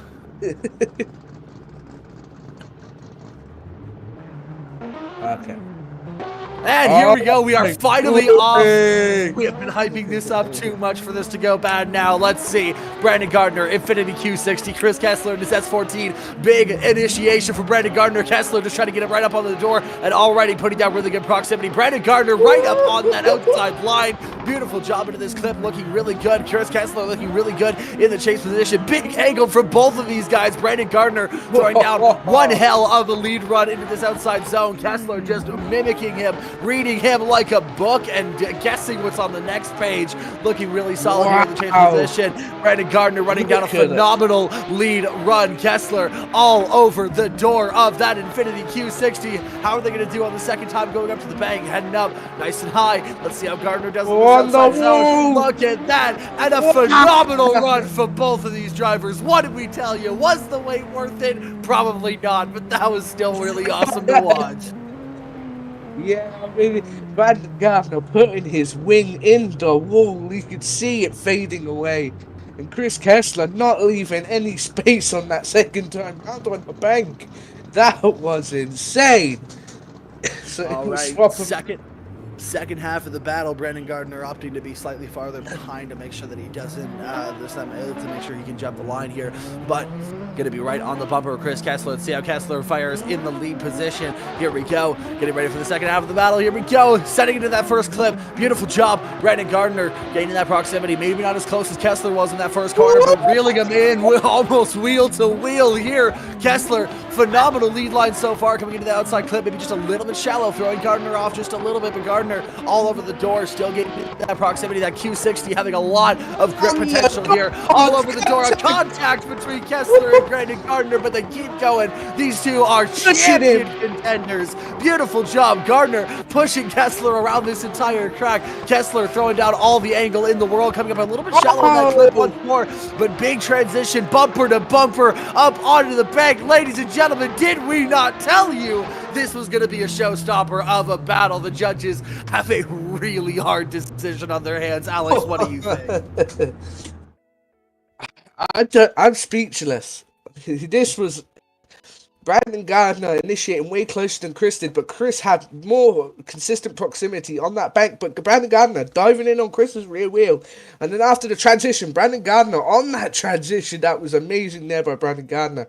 But Chris Kessler a bit more closer here, but Brandon Gardner diving in. Transitions closer than Chris Kessler, but contacted with Chris Kessler. And then coming around here, Brandon Gardner did drop wheels coming out of here. But Chris Kessler's running a nice lead line, a nice chase line. Brandon Gardner, same here. Nice transition. Brandon Gardner drops some wheels there. Gets very close to the wall, Brandon Gardner. And then pretty much the same amount. Chris probably had the same bit more proximity coming around the second half of the bank. Man, we waited quite a bit for this battle to get started, but I wouldn't be surprised if we were waiting a while for a call. But we have a call. Let's see what the judges think. Swipe him left for TSC Cookie, swipe him right for Chris Kessler. Will it be good? And it's a unanimous one more time, ladies and gentlemen. You thought that was good. It's about to get better. You get to see Chris Kessler and Brandon Gardner go at it again. That Q60 and that S14 getting ready to send it. So, ladies and gentlemen, are you ready to get your socks knocked off for a second time? Here we go. Brandon Gardner, Chris Kessler. Brandon Gardner in the lead. Here we go. Kessler in the chase. Gardner side by side. Here we go. Side by side on the initiation. Big transition. Bumper to bumper on the initiation. Kessler aggressive. Trying to get up onto the door here. Gardner coming off that outside zone just a little bit too early here with Chris all over the door. Beautiful job into this outside zone. Nice big angle for both of these drivers. Kessler matching him like a book here. Matching him. I don't know what else matches, but he's doing really good at it. Here we go. Gardner all over that track, looking really good here onto this outside zone. Kessler just firing it up onto the door, rubbing him wheel to door. Looking beautiful through this section of the course into the touch and go. Beautiful job rolling up the bank for the second time. Kessler a lot closer than he was before, pushing him around the last corner of the track. Contact, was it after the line or before the line? Oh my God, ladies and gentlemen. Give it up for these two drivers. Holy crap. That is a battle and a half right there. Wow. These drivers are putting it all down on the line here. And people, I don't think we're going to see. We could see way better. We probably could. We don't know with these drivers, but this is the best we have seen so far on this track. This is definitely the highlight of the day so far, but here we go. Second half of the battle here. Chris, Brandon Gardner. Holy crap. Let's see how the second half of the battle goes. Chris, nice and deep, committed initiation. Gardner all over the bumper. Buzzing in. Oh, and Chris goes up into the wall. Oh man, the judges are gonna have to decide whose fault that was. Was it contact from Brandon Gardner, or did Chris go up into the wall all on his own? Man, that's wow. That's unfortunately an non-climactic end to what was the most exciting battle we have had all day.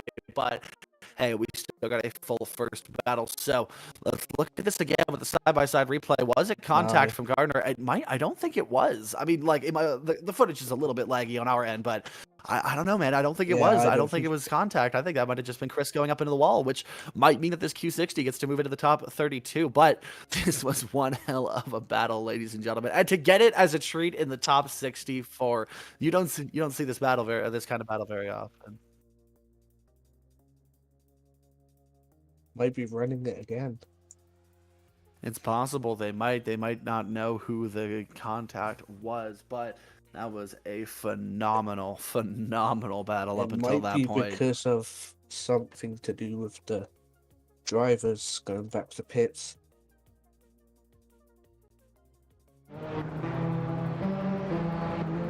Yeah. Oh, here we go. Are we setting him again? Is this again? Chris Kessler. All right, Chris Kessler in the lead position. We're running an OMT because of Chris Kessler going into the pits, but looking really solid in that first outside zone. Brandon Gardner all over the side of his car once again, looking really big into this transition. Look at that. Chris Kessler looking really good in this lead position here, throwing down a pretty good run. Actually, Gardner falling back on this run quite a bit. Looking really solid here is Chris Kessler, nice and wide on that wide line. Brandon Gardner all over the door of Chris Kessler. Kessler looking really good, throwing out a really good lead run, but Gardner is all over the door, almost pushing him through this traffic like a goddamn shopping cart. Looking really good here. Kessler going up to the second run on the bank, looking really good, really deep. Bit of nudging, a little tap, just a tap, ladies and gentlemen. Holy crow, that is wow, just wow. This hard call for the judges here. This is definitely going to be a hard call for sure. For sure.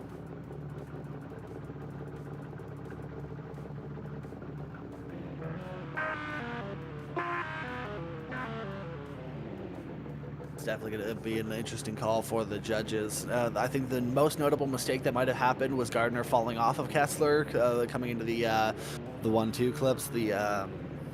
I'm not familiar with which number the clips are, but there was a bit of a gap pulled. Now the judges will have to decide if it was Chris that made a bit of a mistake going shallow on the clip beforehand, possibly throwing off Gardner's transition, or if Gardner just fell off naturally. So who knows? We're going to have to see what the judges think about this, but I tell you, I do not envy them. They have one hell of a hard job, and they don't know. They're not going to be able to please everybody here, but look at this replay. Here we go. You can see here that Chris transition goes a little bit shallow on the clip, and almost, and it doesn't look like he decells, but it looks like because of that, he made a little bit of an awkward transition, and it possibly caused Gardner to fall off a little bit. So we're going to have to see what the judges think about that, and if it was really Chris that made that happen, or if it was Gardner just choking himself off in the chase. So we'll have to see how that goes, but wow, I am just absolutely stunned. In the top 64, nonetheless. Like, it is the show of talent from some of these drivers is just so intense. It's so insane. Man. I feel like I'm on a campground right now because that is intense. That's right. You don't get me in commentary if you don't get a dad joke. Come on now. That's how we do. That's how we do. That's how it always happens. Man, one hell of a battle. We'll have to see what the judges think. We're getting this side-by-side replay going here. I don't know if the judges I do have believe a decision. Or... We'll have to see. We'll have to see.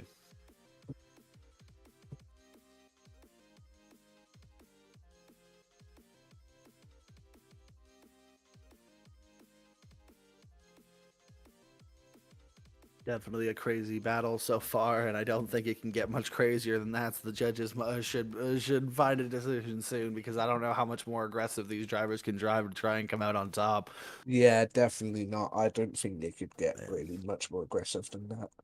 And to be honest, the drivers are pushing the hardest they can ever push, and it's working out, to be honest.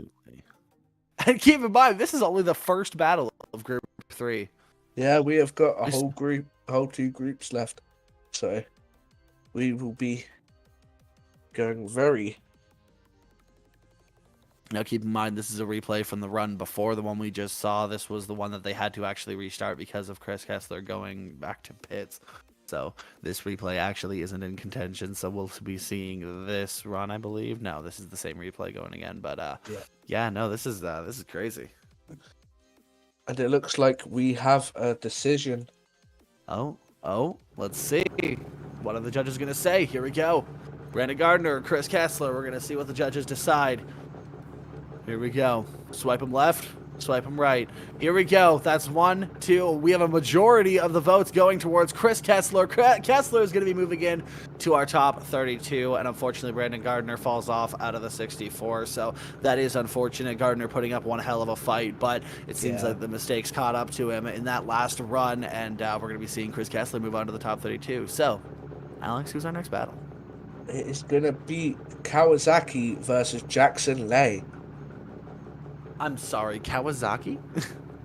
Yeah, so that's not his actual name, but that is what we call him, as his name is really hard to pronounce. So Okay. we call him Kawasaki instead. Daniel Kawasaki versus Jackson Lay. Now, I'm not too familiar with Daniel Kawasaki, but I do know some background on Jackson Lay. He is one hell of a driver.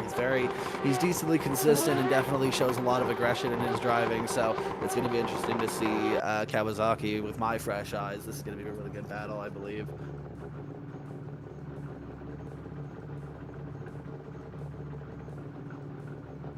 Man, that was wow. I still can't get over that last battle. That was a really good battle. But let's hope that momentum carries. Yes, I hope so too. We'll just wait for the drivers to go to the line here.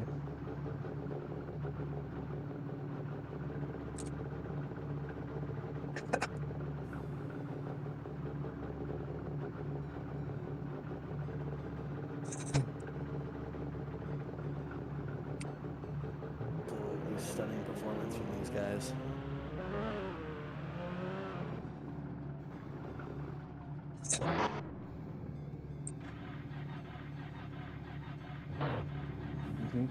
And here we go, they're getting to the line. We're going to have Kawasaki in the lead, Jackson Lay in the chase. Which we might see if they can. You never know with these guys. You never know. These two are definitely some underdogs here. There are a lot of underdogs in this competition, so it's very exciting to see what people will do.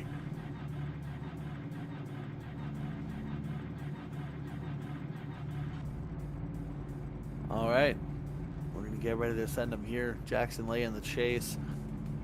Daniel Kawasaki in the lead.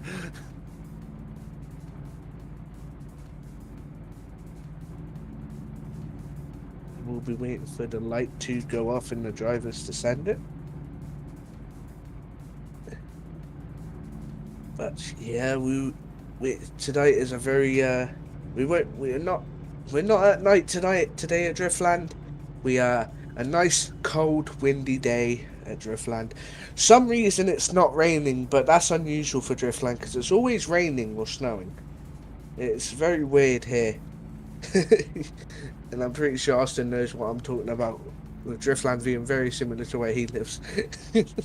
Yeah, fair enough. Up here in Canada, if it's not raining, it's snowing, so...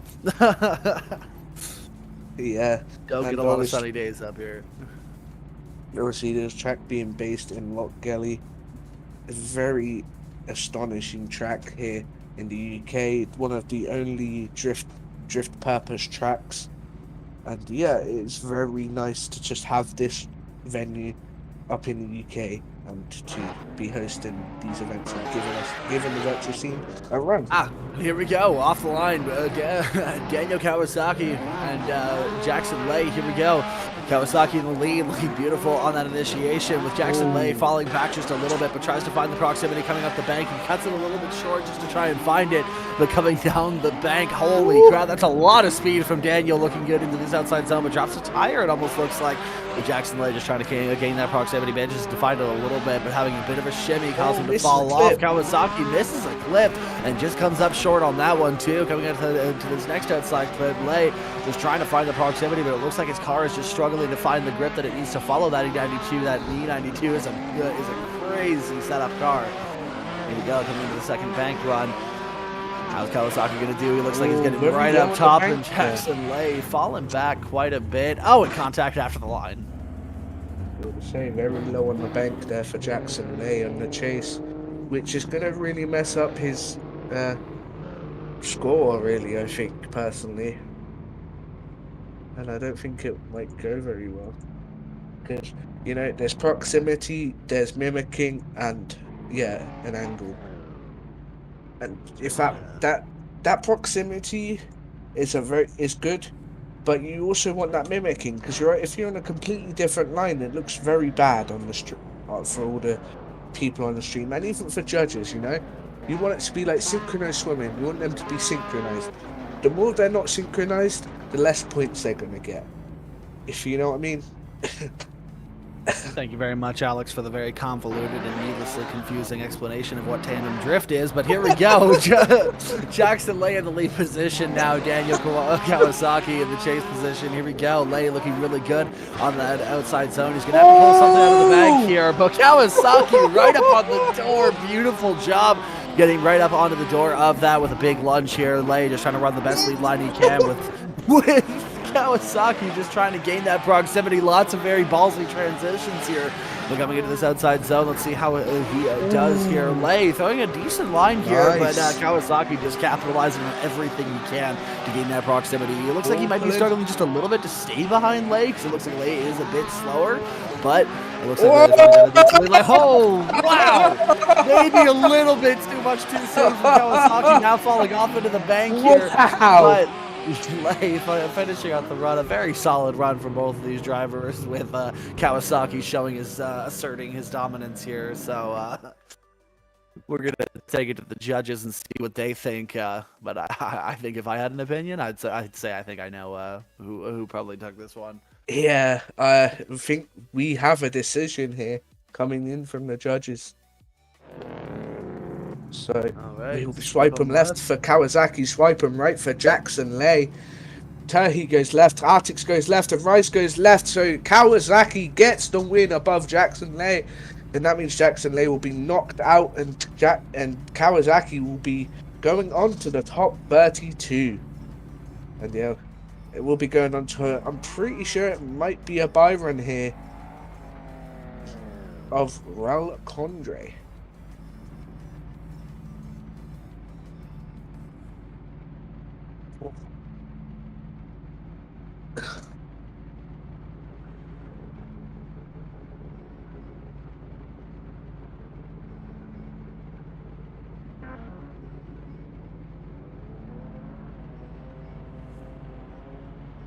Waiting for the judges to bring up the next run. Oh.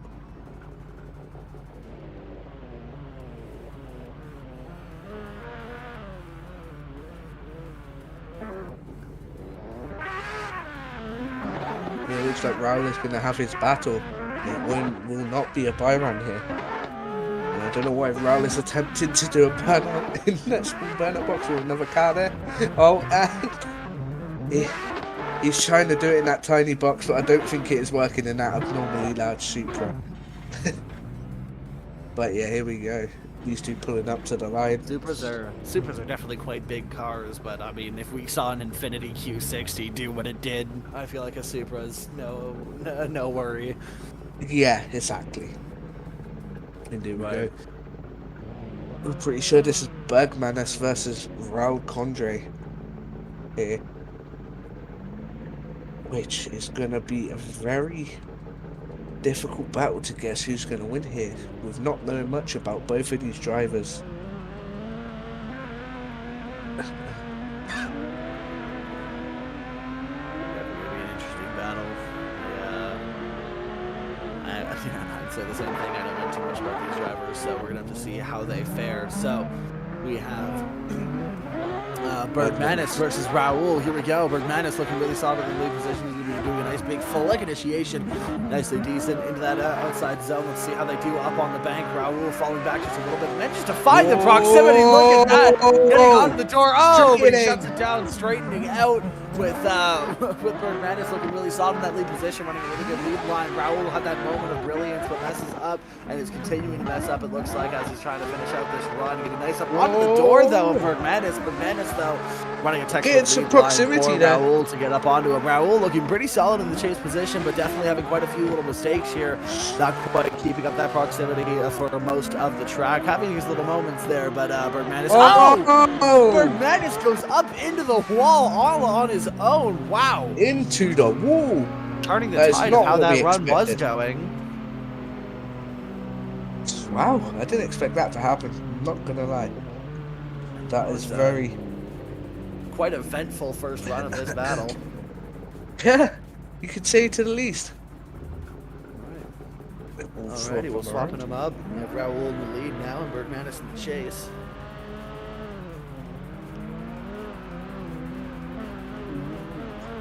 Super versus Titan. Oh, no, not Super versus... Oh, big jump! Here we go. Raul in the lead position.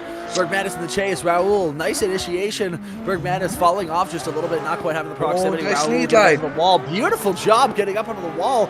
Raul showing us that he is a pretty decent driver aside from his mistakes in the chase run. Berg Madness just trying to keep that proximity. Chokes himself off though with too much angle coming into that section with Raul just running a pretty decent lead line coming out to the outside zone. Nicely done. Nice big transitions. Oh, and there's contact from Berg Madness. Berg Madness backing off, trying to avoid it, but does manage to get that. Does actually hit him with Raul running a pretty decent lead line, managing to actually survive that contact, which looked quite big. But Raul coming up to this little wall. Let's see how he does with Berg Madness looking quite sloppy behind him, but Raul will finish out the run nice and strong. Wow. I think this could go to Raul here. You never know. Yeah. I personally think this should go to Raul. But we aren't judges, so we don't make the decisions. Maybe Exactly. the judges did see something that was different than us, than what we saw. I mean, we only have the one view, so who knows? Who knows?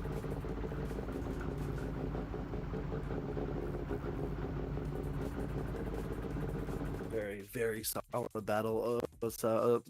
Solid battles here today in Group 3. I mean, highlights so far. I mean, we got Brandon Gardner versus Chris Kessler. That battle was phenomenal still. That thing will be the highlight of the night. But this battle wasn't too shabby either, with Raul running a surprisingly good run in both sides, except for his chase run in which he straightened out and made quite a few mistakes. But Berg Madness made some quite nice big mistakes of his own in his chase run. So the judges might be looking at this and seeing whose mistakes weighed heavily and whose mistakes were worse. And if they can't figure it out, they'll send him off for one more time. And we might get another battle here. So let's see. And it looks like we may have a decision here. Yep. Looks like it. Oh, only 2 judges. Waiting for the third.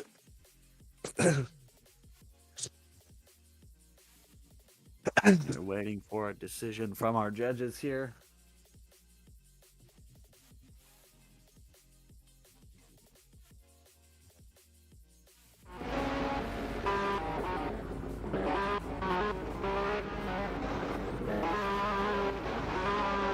And it looks like we have the wrong names on the screen here. We got the wrong names on the screen. We can't actually tell you who won because, unfortunately, Well, it looks like because it's going opposite way Oh. to Berg Madness, Raul will win. Raul will take the win. Yeah. With the wrong names on the screen, though, that we were actually able to get context clues and figure out who did win. So, Berg Madness does take the loss. He's going to be going out here in the top 64, but we do have Raul going on to the top 32. So, our next battle. Care to tell us who it is? Next battle is going to be Jack Cliff versus Johan Garcia. Alrighty. This is going to be a very interesting battle. Britain versus Colombia, I'm pretty sure. Could be wrong. Johan is Dominican Republic? Dominican Republic, I don't know. Yeah. A place in the world, let's just say that. Yeah. very hot, warm, muggy, tropical place that I wouldn't want to go to because I don't like the heat. That's why I live in Canada. Alrighty. So we have Jack Cliff, I believe, in the lead there. Yeah. Yeah, in the Mitchell Gibbons replica PS13, and Johan Garcia in that A90. It's definitely going to be interesting here. Very interesting, and I can't wait to see it. I've seen Johan Garcia drive when he doesn't outdrive himself. He's a very phenomenal driver. I haven't seen much from Jack Cliff, but I'm sure he's a solid driver. But yeah, let's see how these guys do. We have Jack Cliff in the lead position, Johan Garcia in the chase position. We're waiting for our judges to send them. Let's see how this one goes.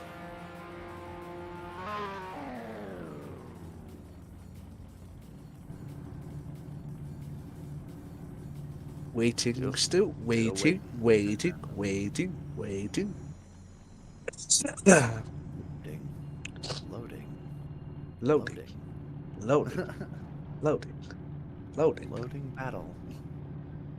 Battle is loading. Simulating contact.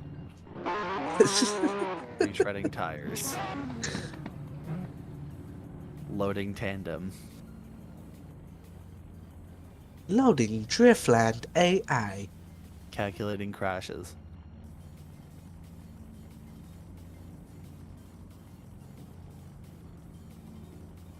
Calculated battle. Battle Yeah. engaged. I guess we should probably come clean. S3DS is entirely simulated. None of these drivers are real. Oh, but it looks like, and it's just as I say that, look at that, we take off. Here we go. Jack Cliff in the lead position, Johan Garcia in the chase. Cliff going to be setting it in for a nice initiation, looking nice and deep with Johan Garcia nice and tight to the door. Oh! Straightening out. Jack Cliff running a good lead line in the lead position, looking really solid. Coming up to this into this clip, it comes up just a little bit shallow with Johan just trying to gain that proximity, and he manages to find it here, managing to What a line! And scrape together a much better chase run. But with this lead, I mean, it is giving Johan every tool in the toolbox. Whoa! Big, nice and close to Johan Garcia. With Jack Cliff looking really solid in the lead position. Man, there are lots of dives going on here from Johan just trying to keep that proximity. But Jack Cliff running a beautiful lead line. A lot of mistakes I saw there from Jack Cliff, but Johan making his own in the chase position. Yeah. Personally, I would give a bit of an advantage to Jack there. Jack just keeping it more clean. Mitchell Gibbons in the chat saying that he recognizes his own car. Really? Sadly, it's not the same anymore. It is missing the top part, so. As well as a lot faster in the sim. So Johan Garcia in the lead position, Jack Cliff in the chase position. Johan looking really solid, going to be setting it in for a really big initiation, looking really good, coming up the bank into the decel zone. Let's see how Johan does. A little bit of wavering, trying to get it up to that bank. Jack Cliff just trying to make do with what he's got, managing to keep that proximity with Johan in that outside zone. Looking really good here with Jack Cliff. Looking really good. Big transition, trying to keep that proximity. He looks really good. Wow. Big dives from Jack Cliff pushing Johan. Look at that, pushing him through. Call the supermarket attendant over. We have a cart on the loose, getting pushed by an S13. We have Jack Cliff putting it on the door of Johan Garcia. Johan just running the rest of his lead line here with Jack Cliff. Falling back just a little bit at the end there, but I mean, man, I think I know which way this is going. Andy's gone. And he sticks to the landing. 10 out of 10. He sticks to landing. Absolutely fire. Jack Cliff driving that Mitchell Gibbons replica S13, putting down a solid show. Johan could have had it, but definitely made quite a few mistakes there. So I don't know. Who knows? Maybe the judges saw something I didn't, or we didn't. So we're going to wait for them to figure out a decision. But it looks like judges do have a decision here. it is going to be a one more time. I'm saying that before it even shows up, but yes, it looks like Alex here, the crazy fortune teller that he is. We are going to get no MP from these drivers. Jack Cliff, Johan Garcia. Looks like they determined that the mistakes were even, so we're going to get him sent again. Yeah, I could see Jack Cliff was a bit straightened on his chase as well. For sure, and hopefully Johan takes this as a wake-up call and cleans up his act as well. Yes, for sure. But here we go. Jack Cliff, lead position. Johan in the chase, setting up for a one more time battle. I've transitioned into golf commentator mode. And here we go. Here we go. Teeing off. Nicely.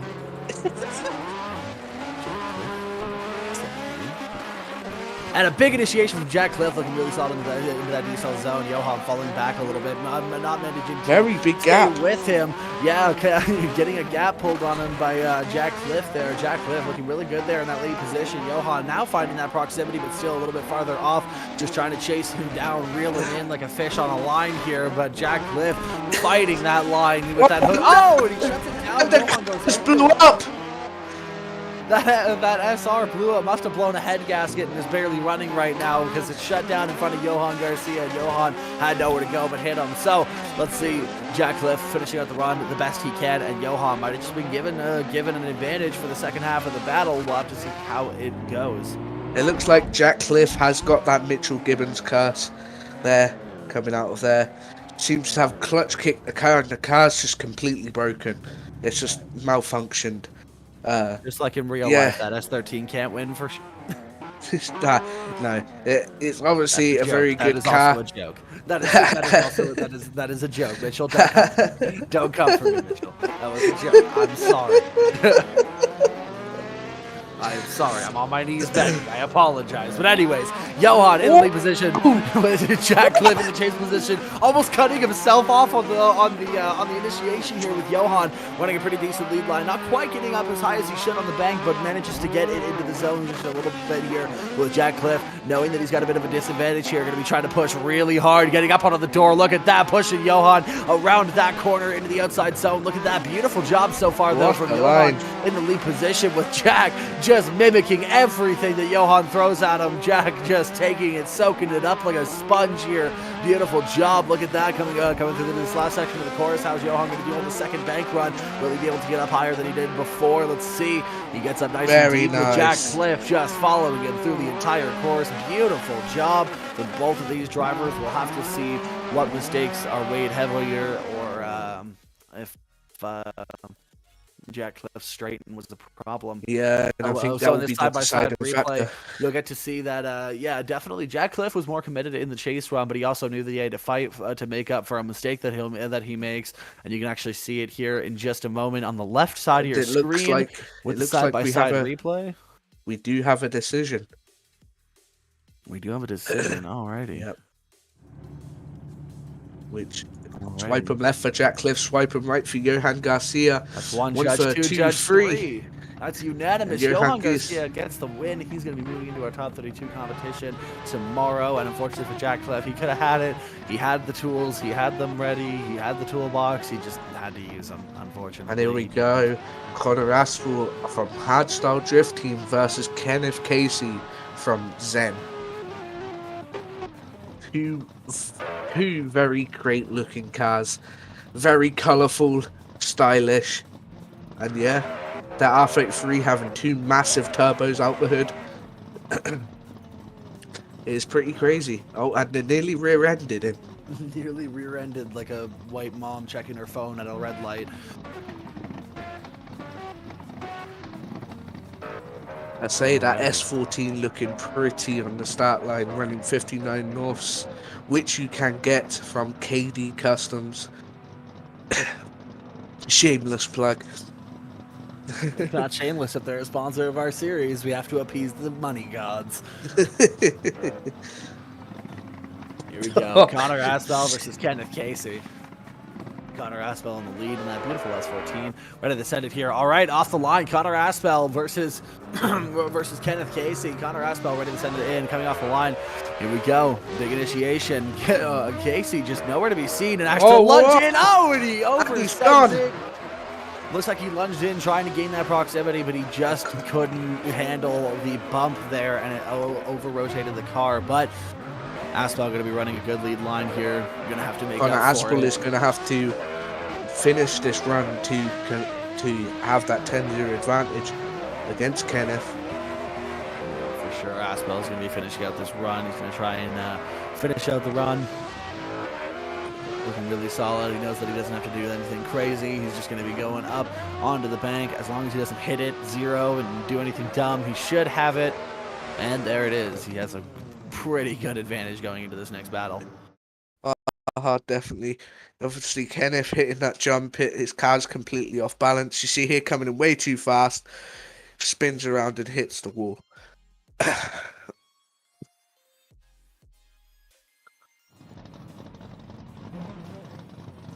And we'll swap them around.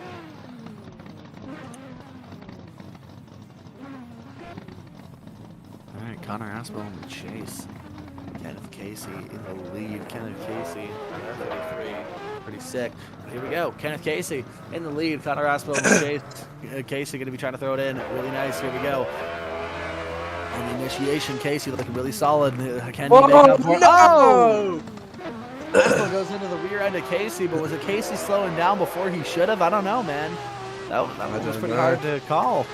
I'll see the replay on that one. Hopefully, single screen replay to watch it with more intensity. We'll have to see what the judges think about that. So yeah, you can see it almost looks like Casey went in a little bit slower with a bit too much angle than Aspel was expecting. So it looks like Aspel went into him, or Aspel was just trying to find the proximity. It was a bit too aggressive. So who knows? Who knows? We'll have to see what the judges think about that one.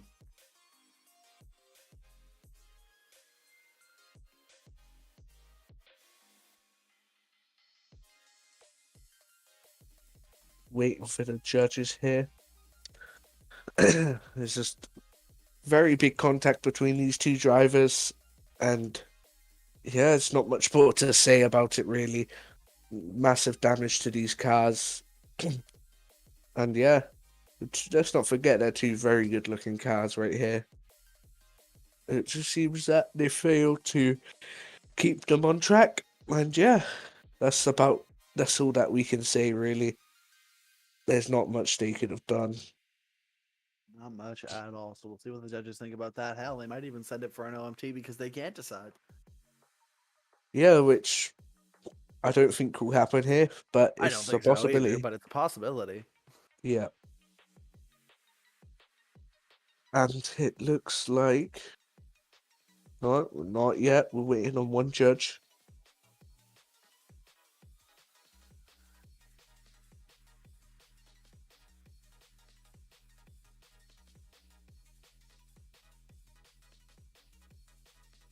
He got contact there. It looks like Kenneth Casey was slowing down even just way before he was meant to. And my question is were the brake lights on, or were we just seeing them be hit by the sun? No, I don't know. It might be that the lights were on. I'm not sure. If the brake lights were on, then It also could be handbrake. Handbrake does not turn on the brake lights, so...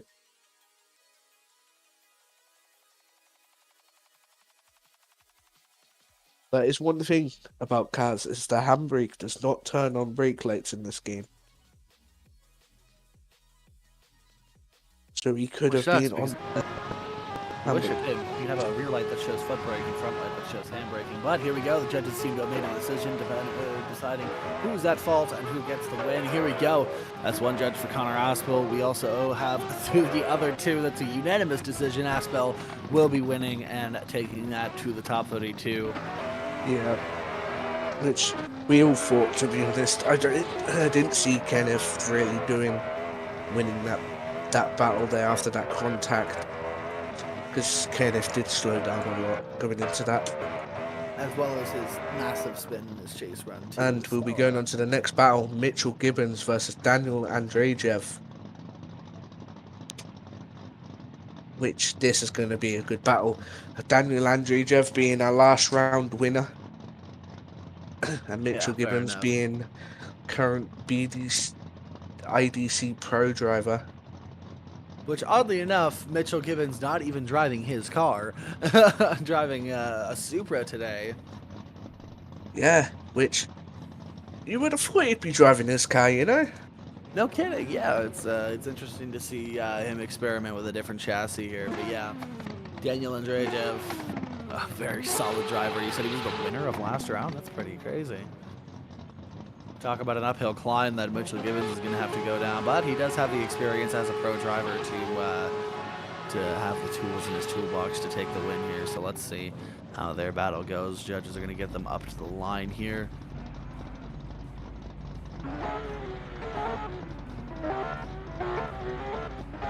Yep, we'll be waiting for them to warm up their tyres and get to the line.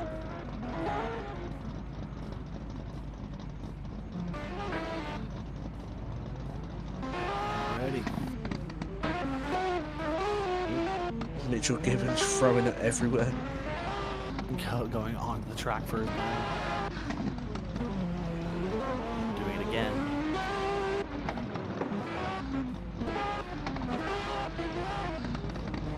Mitchell Gibbons warming up his tires, getting ready to come up to the line here. I thought he was about to, but no, he just wants one more donut and another Mitchell one. doing a 10-hour burnout here, overheating his tires as usual. He's getting ready to upload a video to YouTube. Tire warm up, Supra, ASMR, 10 hours. Here we go. Mitchell Gibbons in the lead position in that Supra with Daniel Andrejev in the chase position in that S15. Here we go. Mitchell Gibbons going to be rolling into that initiation here. Look at that. Nice and aggressive. Not a ton of angle, though, but getting up onto the wall. Beautiful job here. Coming up to the outside zone. And a beautiful, that was an A-line coming into that beautiful bank run here with Andrejev right behind him. Whoa! Bumper to bumper transition. Super aggressive from Daniel Andrejev. And he is still keeping that momentum going with Gibbons giving him a very textbook lead run for Andrejev to come in behind him. Look at that. Rubbing the door. Pushing him through the entire course. Pushing real good. Oh! What happened? Somebody hit their back to pits button mid-run. Epic fail.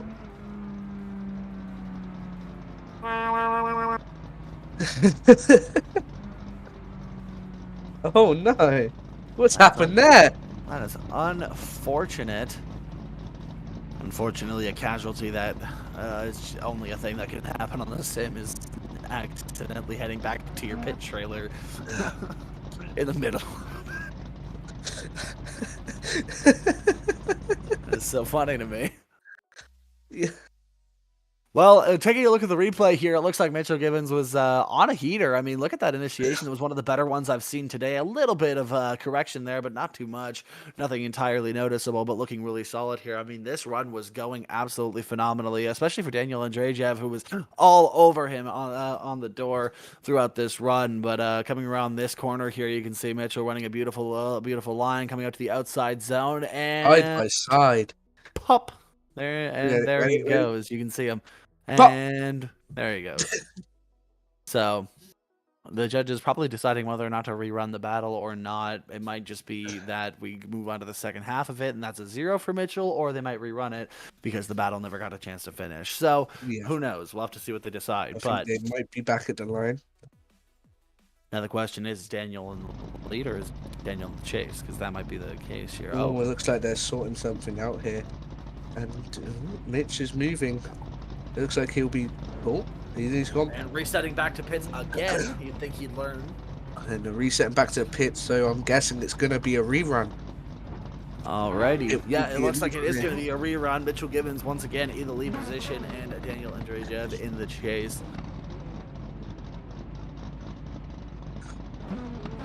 Run them again. Here we go.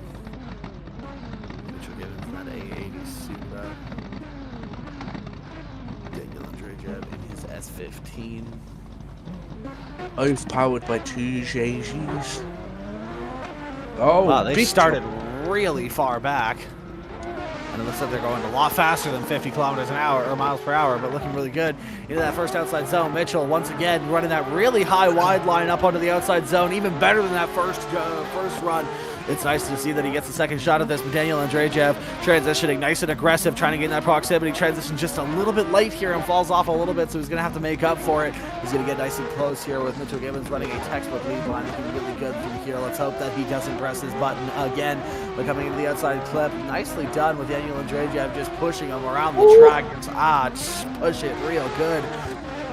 Looking beautiful job. And again, there he goes. Mitchell Gibbons pressing his back to pits button a second time. And I have to imagine the judges will call it on him this time. I mean, that's the second time it's happened.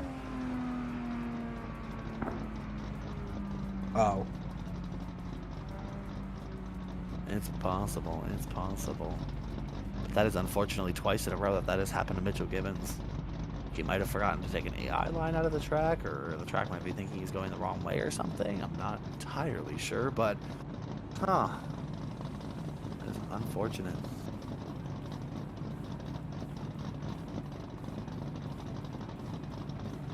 We're gonna wait to see what the judge is gonna tell us here.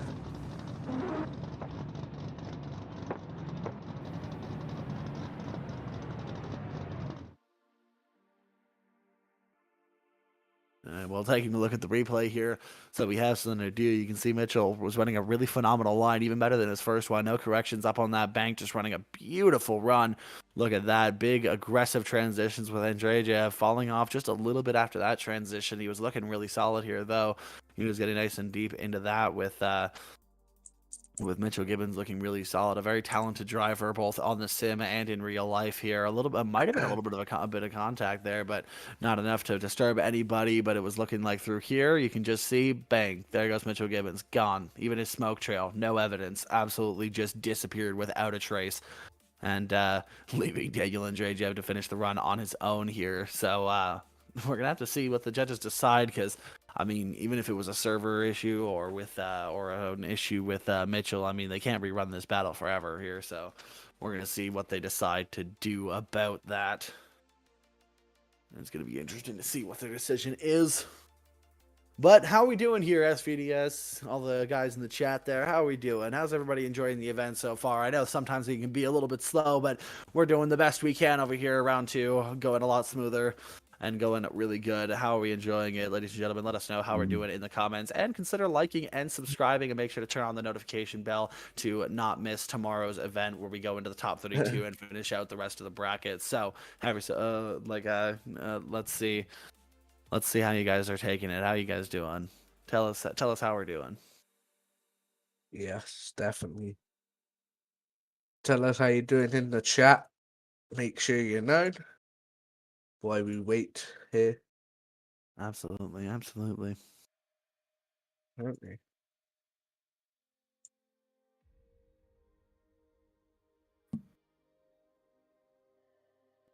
Man, judges are taking their time to, or if they're going to rerun it again, or try and help figure out the issue, or possibly even reset the server to try and fix the issue. We could be going off for a minute here, but I mean, hey, it all depends on what the fix looks like. So, trying to figure out what's happening here. Yeah. Pretty sure it's a server issue. Yeah. That's what it's looking like.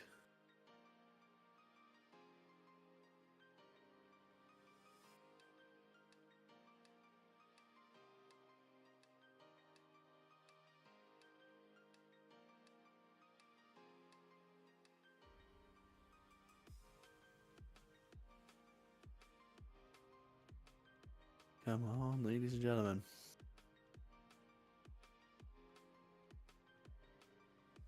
Alrighty. Yep. Alrighty. Well, then we can do that. We'll be going to a quick ad break while we sort these issues out. We're gonna go to.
face, girl, tonight.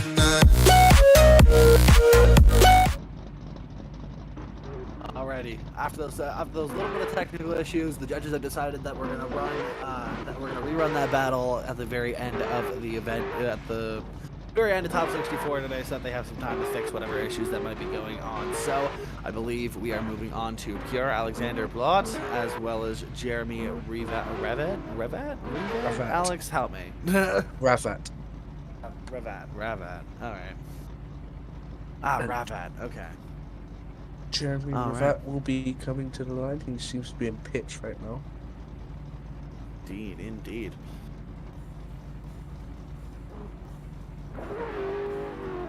Oh, No, it looks like it's going to be a bye run for Pierre Alexander Blood. All right, well, looking really solid in his bye run. Did he just throw sparks on that initiation? It looked like the chassis hit the ground for a second there. That was crazy. Nice and soft setup in this. I believe this is an E30. It's a really interesting run so far. I love E30s. They're such a cool car. Alex, what do you think? Like, E30s are cool, yeah, right? very cool car. This one having a V8. And yeah, it's just very, very, very familiar car to see on this track, to be honest, with Escalas driving on this track a lot as well. And his V8 E30. Yeah.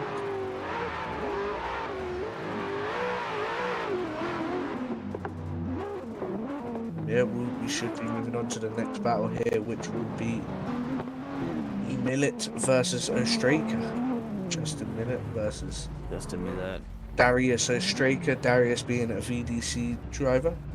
As well as a very talented one at that. Ostraker is definitely a very, very aggressive driver, and that could bite him, but I mean, I think on this track you need to be aggressive, and I feel like Ostraker perfectly fits that mold. So we're going to get ready to send these two for their run, Justin Millet and Darius Ostraker. Here we go, sending off the line, Justin Millet. Millet in the lead, Ostraker in the chase. Here we go. Millet getting ready to send it. Big flick initiation, looking really solid in that outside zone with Ostraker. Whoa! Ostraker. What just happened? It looks like Millet went really shallow, but Ostraker had already straightened out after the jump. I don't know. That was difficult to decide. Yeah, it looks like What do you think? It looks like Justin Millet over-rotated and Darius Ostraker straightened. So But it didn't look both like of it them was- can have a zero. Yeah, it didn't look like either of them like caused each other's problem. It was just they both did something not right, like at the same time. It was completely independent of each other. It almost looked like. I'd have to see the replay again, but wow, that was rough. Yeah, very. I think probably double zero for these two. We're going to the second half, and judges will have to Either they decide might after the just, second half. Either that or they might restart it. Who knows? Yeah. We'll know if they restarted if Ostraker pulls into the chase lane. Well, And it looks like they're not going to restart it, which means that, yeah, that might be zeros from both of them. Who knows? But Millet, Ostraker, second half of the battle. Ostraker in the lead. Millet in the chase. Here we go. Ostraker getting ready to send it into this first Very corner nice. here. Big initiation from Ostraker with Millet in the chase. And once again, Oh. over-rotating. And it looks like he shuts it down for a moment there. And ends up making a big mistake on that bank. That'll With give him Ostraker a having to zero. run a lead run. Yeah, that'll definitely give him a zero, especially considering he just straightened out a second time with Ostraker in the chase Yeah. position, looking really solid here. Millet just, it looks like if it wasn't the sim, I'd say he's having car troubles. Like that thing looks like it's not running Oh. right. Yeah, Ostraker just having to run a good lead line, just having to finish it out with Millet just deciding to finally cut it off. And he starts drifting again, but Ostraker probably going in with a massive advantage here, and Yeah, but we don't know if Ostraker's finished his run. fair enough. And it looks like he Smoke has. trail, I imagine. Yeah. Yeah, I was going to say that, judging by the smoke trail, I think Ben Ostraker has fulfilled his run.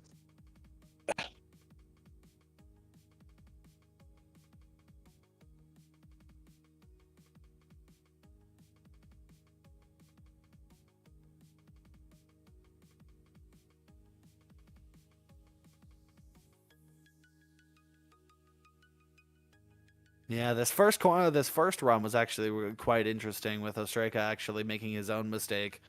Yeah. It looks like he was on like 0% turbo or something. Like, look here, he clutch kicks it, no smoke comes out the back. And it's just, it didn't go. It almost looks like he missed his gas pedal. Like, Yeah. that was pretty crazy. He missed his gas pedal, fucking head. He headbutted the dash. It looks like.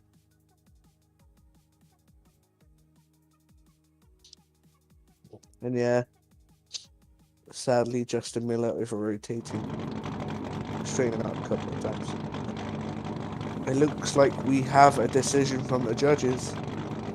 Swiping left for Justin Miller, swiping right for Darius Ostraka, and Darius Ostraka, unanimous decision, gets the win. So he'll be moving on to the top 32, where he will meet Alexander Blott. So we'll have a quick ad break, switch over the server, and we'll be back to you with Mclellan versus Monks.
escape, girl, tonight.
None of them boy, they no bad.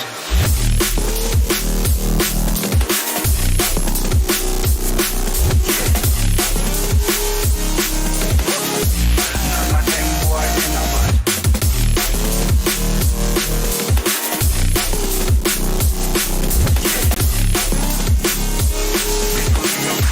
None of them boy, they no bad. Bad man, still forward to some archbishop. Them no bad. Who them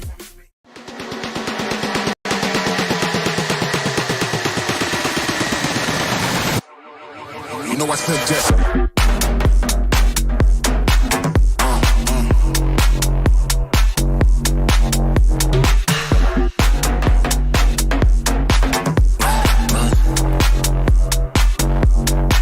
You know I suggest.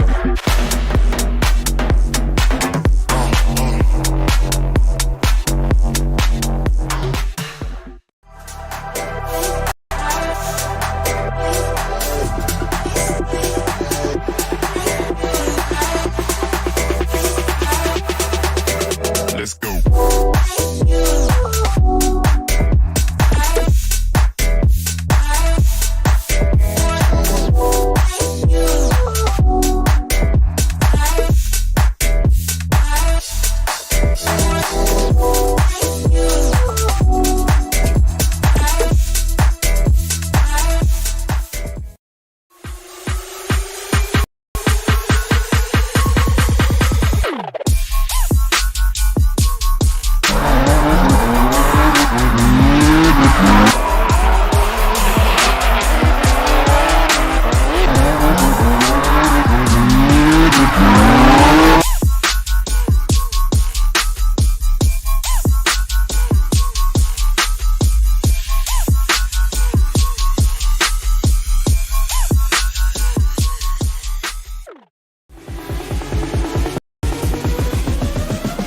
I'll be dating.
tonight.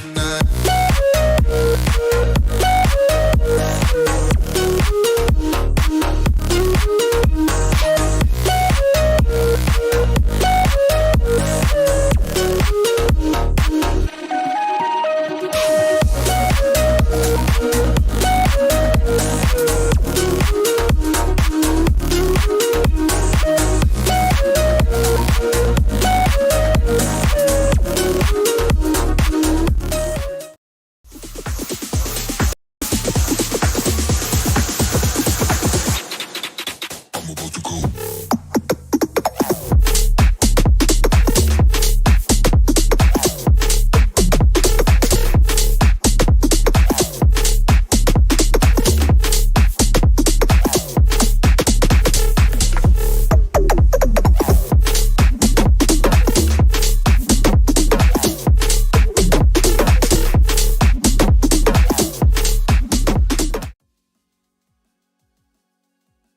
Alrighty, ladies and gentlemen, welcome back.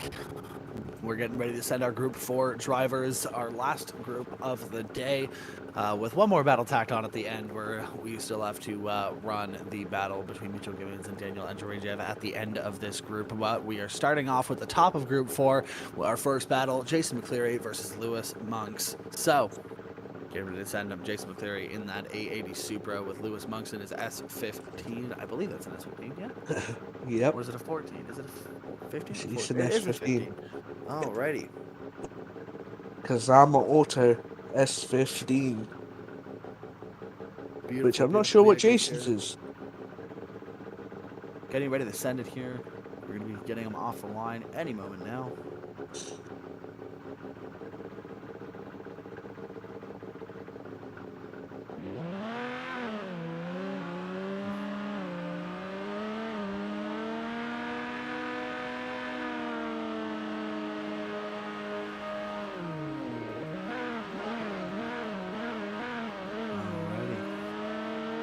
He's going to be getting ready to send these guys off the line. Always takes a minute for the first drivers of the group, so just bear with us for a moment here. Here we go. And here we go. Now they're off the line. Here we go. McCleary in the lead.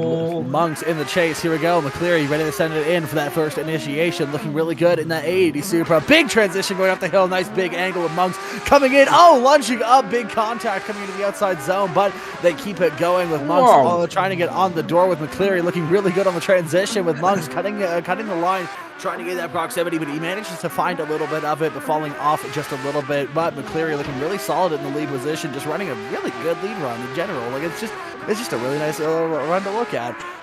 Monks looking really good in the chase position. Might have been just a little bit of contact right there, actually. But Monks just trying to gain up onto the door. That Kazama Auto S15, putting it on the A80 Supra of Mr. McCleary. But coming up to the last outside zone, a very solid run for both drivers. A couple of mistakes here and there, but a really fun one to watch. Yeah, fun battle overall. Jason, it looks like Jason was slowing down.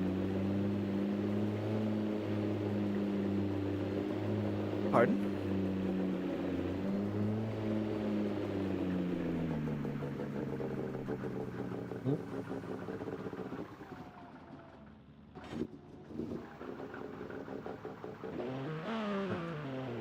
There we go, we're swapping it around. Lewis Monks in the lead, Jason McCleary in the chase. Here we go. Lewis Monks, lead position. McCleary in the chase. Here we go. Monks getting ready to send it for a lead run. He did a pretty decent chase. Let's see how he does in the lead here. Going up the bank, nice and wide, starting off with a really good line with McCleary making a bit of a correction behind him, possibly going a bit straighter there, but not losing the drift at all with McCleary just pushing it onto the door. Nice and aggressive here. Monks just trying to put down a textbook lead line. McCleary just gaining that proximity everywhere he can, just nudging in the nose of that A80 Supra, putting it onto the door of that Kazama S15. That S15 looking really solid here. Beautiful job so far.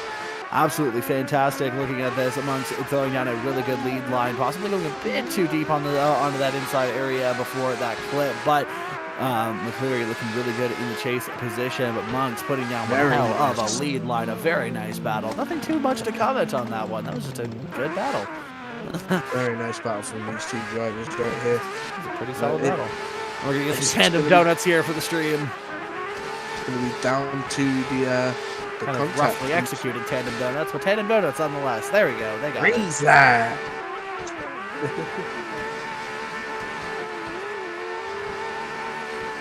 As requested, I want you to say rings lad. Rings, lad? Yeah. I don't want to say it in this Just specific go way. rings lad. Rings, lad.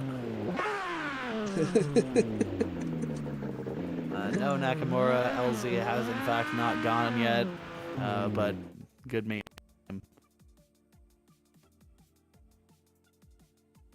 No, LZ has been. He done a triple backflip over the bank, hit his head, and now Adam LZ is sadly dead.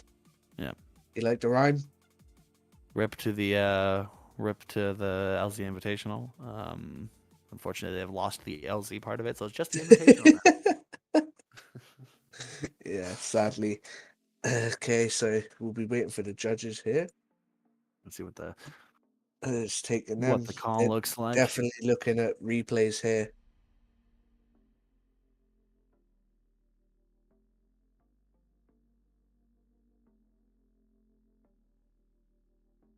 And it looks like 2 of the judges have a decision, but we're waiting on one.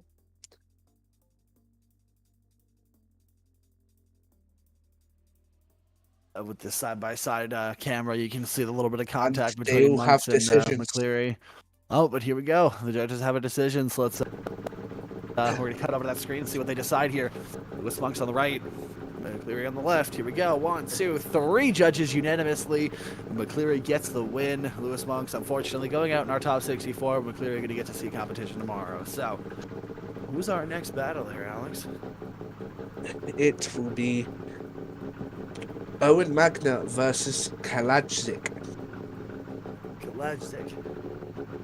It's gonna be fun to say on stream. I'm just gonna call him Stefan. This is Stefan. Stefan. Stefan. Stefan Kalajdzic. Here we go.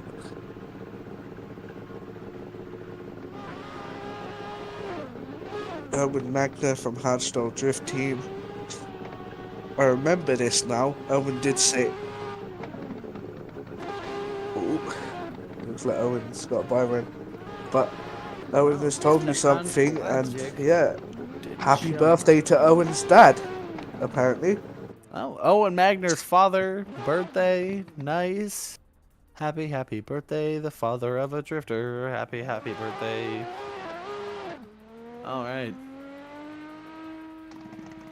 You can see a nice little buy run here from Owen Magner. Looking nice on the initiation, coming up to the bank. Gets to flex a little bit here. A couple of corrections coming up to that outside zone. But I mean, this is the buy run, so he gets a chance to clean this up after for his next battle tomorrow. Have some practice beforehand.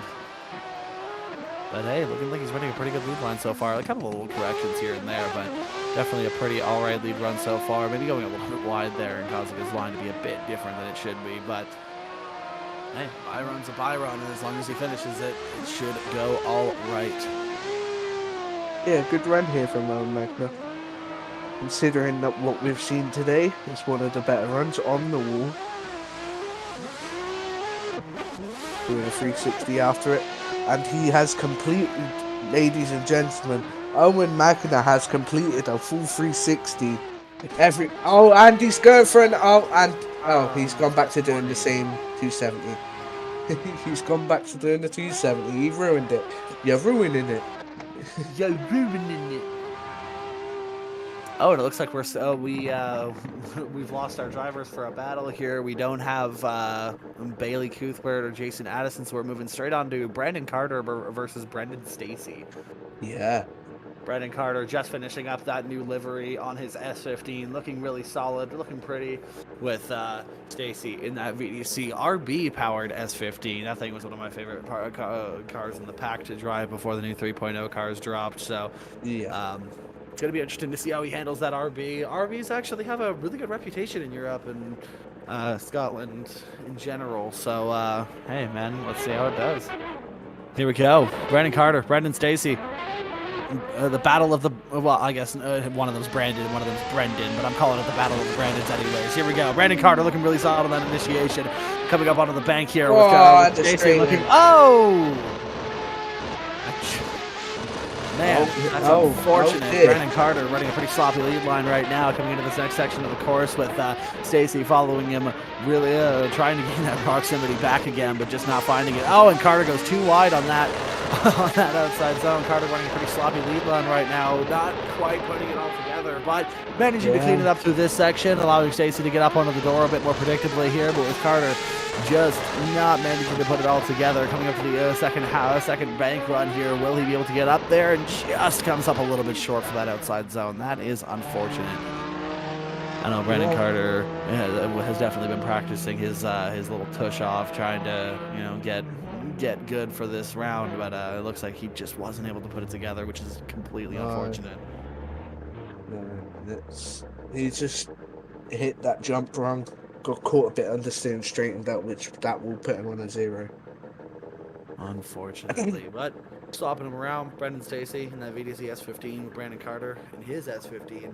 Let's see how they do on the second half of this battle. Brandon Carter is going to have to pull something out of the bag here to try and get a win. So let's see how this goes. Judge is going to be getting ready to send him here in just a moment. Yep, for sure. We're going to be waiting for the go. All right, here we go. Beautiful job. Let's see, coming up on the roll up. Oh, bit of contact there. Brandon Carter, unfortunately, putting contact down on the door and over rotating. It looks like they might be calling a restart. I think they shut it down because they're calling a restart for that battle.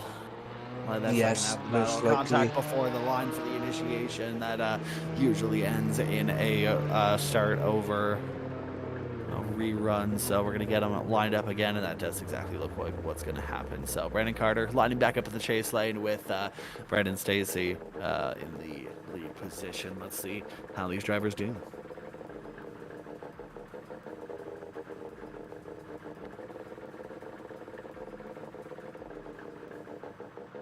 Waiting for the rerun? Waiting for the rerun of the second half of this battle. Brandon Carter, Brandon Stacy. S15 versus S15. 2J versus RB. At least I believe Carter's running a 2J. He might be running an SR. He is running a 2J. Ah, okay.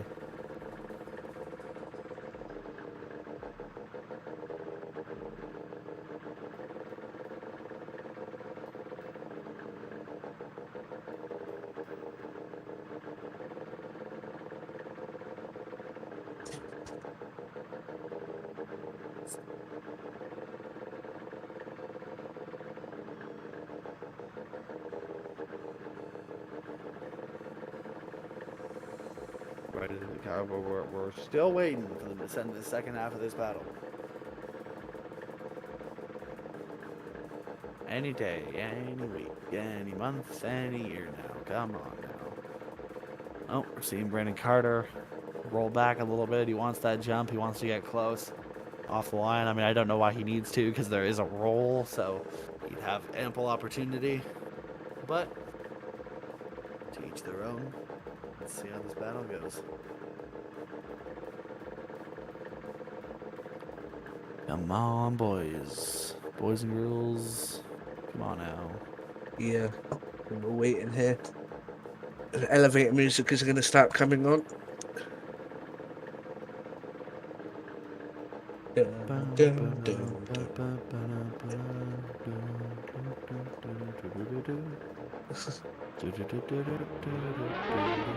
Here we go. All right. Brandon Carter chasing game Brandon Stacy. Stacy going to be trying to run the best lead line he can here.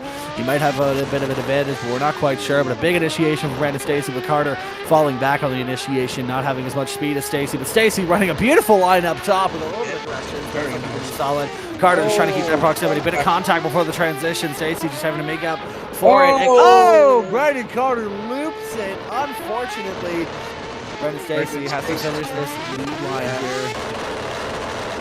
That's unfortunate for Brandon Carter. Brendan Stacy to be trying to finish out the run. It looks like he is. He's coming around. He's going to send it into this last section of the course. How's he going to fare on the bank? He doesn't need to go too aggressive because the Brandon Carter did spin, but he does have to finish this run, and that he does, ladies and gentlemen. I believe I know which way this one's going. Yeah, I have a feeling we know which way this one's going, and yeah. Unfortunately, Brandon Carter, man, that was rough. I know that guy. I know how hard he tries, and it just seems like it didn't work out for him this time around.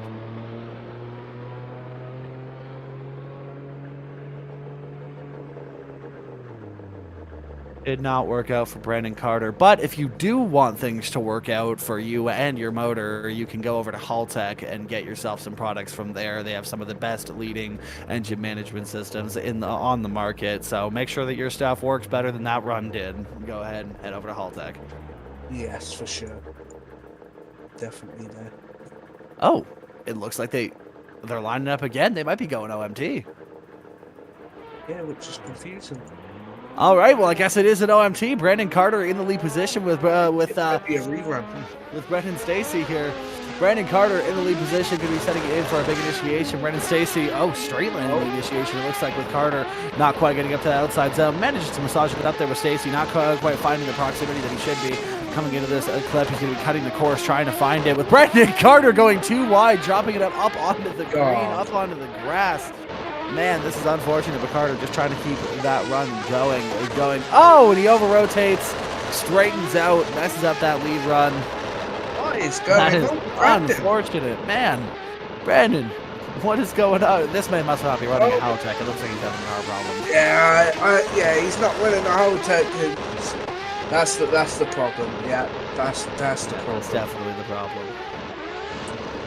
I appreciate the 10 out of 10 promo from chat there. Thank you. You know, I think it is as well. He's also not running suspension off of KDKustoms. You know, Yeah, that might be the problem. that might be a problem as well. And you know, he just hadn't had Edmonstone's garage align his car as well.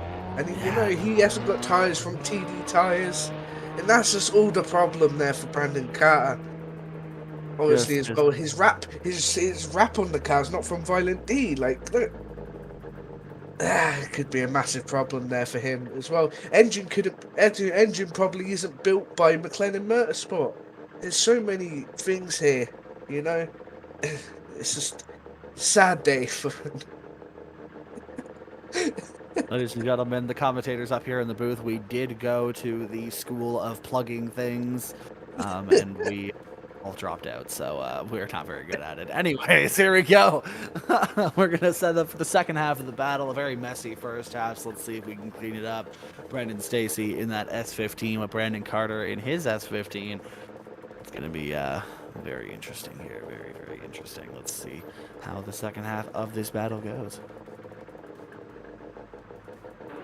Oh yeah, and also you can't forget Brandon doesn't know how to play tennis. That's the sole reason why he is doing well right here. Gotta be it. Yep, that's gotta be it, right? All right, Brandon McCleary taking a very different approach to the entry than most people do. And Brandon Carter again.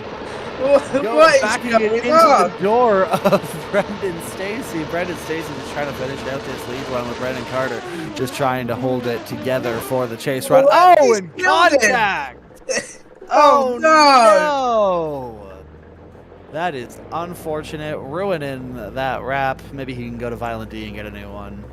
Yeah, I think he should. I think, yeah, you know, this whole problem though, I think he should go to the tennis center and learn how to play tennis, because that really helps drifting, you know.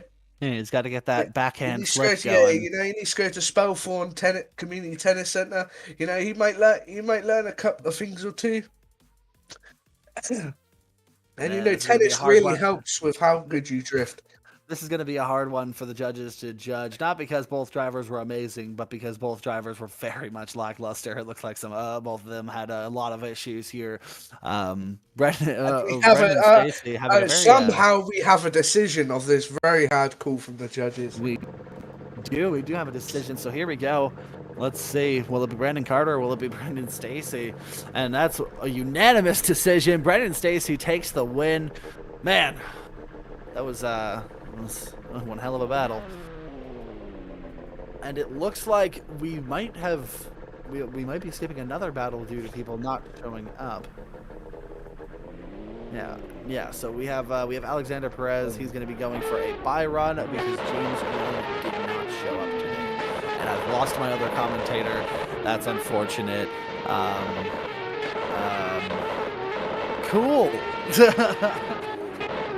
Lost my other commentator, so I'm gonna have to pick up the slack, keep the dead air alive, make sure that it doesn't die. Don't die on the air, because I'm gonna need that to breathe. See, I stopped being funny when I don't have a second commentator. So we get a bye run here for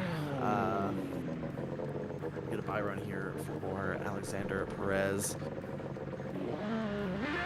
It's gonna be interesting. This man is the embodiment of Hot Boy in this series. Very stylish car, and I got my commentator back. Yay! Yay! Now I can be funny again.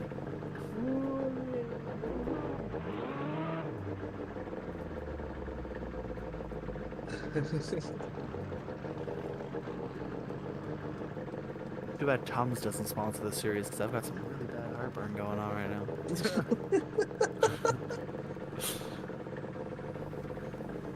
Well, we do have Driftland as a sponsor, and I'm pretty sure you can go to the cafe or something, and they might give you something in there. Maybe. Yeah, you know. Go to the cafe at Driftland here. Get myself a glass of milk. Calm this heartburn down. Yeah, good. If you didn't know. Never mind. All right, ladies and gentlemen, don't you worry. Our the shameful plug portion of the live stream is currently over. We are not gonna shamefully plug anymore. All right. Here we go. So we have a good battle coming up. We have Kobe Wells versus Jacob Klinger. Jacob Klinger actually surprising me in the first round. He did a pretty good job.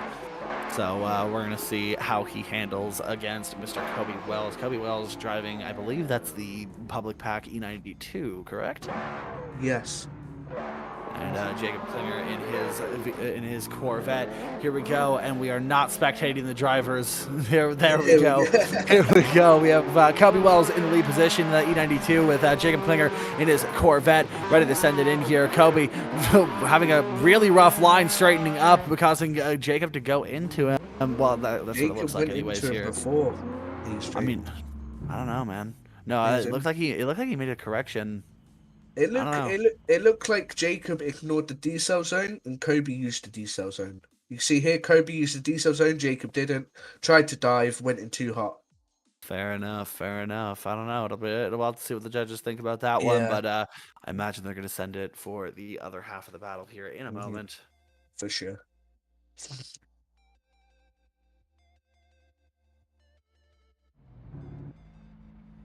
And here we go. Intensely unfortunate for Jacob or Kobe, who knows. But second half of the battle here, Kobe Wells, Jacob Klinger, Corvette in the lead, E92 in the chase. Here we go, Jacob Klinger in his Corvette, ready to send it here for his lead run. Here's hoping he can pull something out of the bag here. A big initiation from Jacob Klinger, a little bit shallow on that first clip, but coming up the wall. Oh, and contact from Kobe Wells. Oh, and they keep it going. Oh, but they keep it going this time. Jacob Klinger coming out to this outside zone, and Kobe Wells straightens up and goes off the course. Just unfortunate all around here. We are just not having the best luck with good runs here. First, we had the Brendan v. Brendan battle, and now we have whatever is going on here. I think it's because Kobe is upside down. You know, if he goes to Edmonstone Garage, maybe they could align his way. Okay, see, now I thought we said the shameful plug portion of this was over. Here we go. Jacob Klinger finishing out the run strong. Will he get up to that outside zone? He does. Kobe just keeping on the door, finish out the runs, trying to scrape together whatever was left in that battle. I think he's just decided to end it like Tanner at the end of Driver San Francisco. Oh, dear. And it looks like we have a decision. Yep, we have a decision. And swipe it left for Kobe Wells, swipe it right for Jacob Klingler. And Jacob Klinger gets the win. Gets the win. Flying by the seat of their pants, and Jacob Klinger gets the win. Alrighty, so I believe that means we're moving on to Dustin. I'm not even going to try. You read that. Ebale? Yeah, Dustin Ebale. Justin Ebay. Okay. Justin Ebay, which is what that R34 looks like it came from. Anyways, Justin Ebay, John Harkins. Justin Ebay. Justin Ebay, let's go. Justin. Or Dustin. I keep saying Justin. Sorry, Dustin. Justin Bieber. Hey. It's Justin Bieber's like drifting cousin, Dustin Ebay. Dustin Ebay. We're having a good time up here in the commentary booth. We're getting towards the end of Group 4, so let's see how these drivers handle. We're going to Dustin Ebay in the R34 with John Harkins behind him in the S15, and Dustin Ebay actually doing really good here, pulling a gap, coming up to the wall. Let's see how he does, getting right up there, nice and close to the wall. Looking really good. Harkins is nowhere to be found. Oh, there, hello. Yeah, he's just all the way back there. Dustin Ebay throwing down a really good line here. Ebay looking really good coming into the outside clip. And that is just what I've decided I'm calling him now. This is Dustin Ebay. Here we go. Ebay coming around that corner, coming into the last section of the course, and see how he does getting that outside clip. Not too bad, not too shabby, looking pretty good. Coming up into the outside zone. Let's see how he finishes the run, and that is a solid run for Dustin Ebay. You know what? I think the S15 is having RB problems. It's because you don't have a Haltech. No, it's not. It's not that he doesn't have a Haltech. It's that he doesn't have a motor worth running. I thought you liked RBs, Austin. I do like the RBs, but I can also admit that they're not good motors for drift. Tell that to Dwayne McKeever. I don't know. Dwayne McKeever's the exception, not the rule. You are right. Okay. We already have a decision between Dustin Ebay and John Harkins. And it looks like eBay gets the win. That's the first time I've ever said that in context with Amazon. So eBay gets the win. Look at that. And I think we'll be going on to Mitchell. Oh, no. Someone's got a buy run. Oh, very interesting looking Supra. And this is Maxime Ross? Yep. Maxime Ross going for a buy run. His A80 Supra is really solid. An A80 Supra straight out of the Baltic Championship, it looks like. An A80 Supra straight out of the bottom of a cereal box. Looking really good here. I mean, really good is maybe an overstatement, but looking pretty good out here.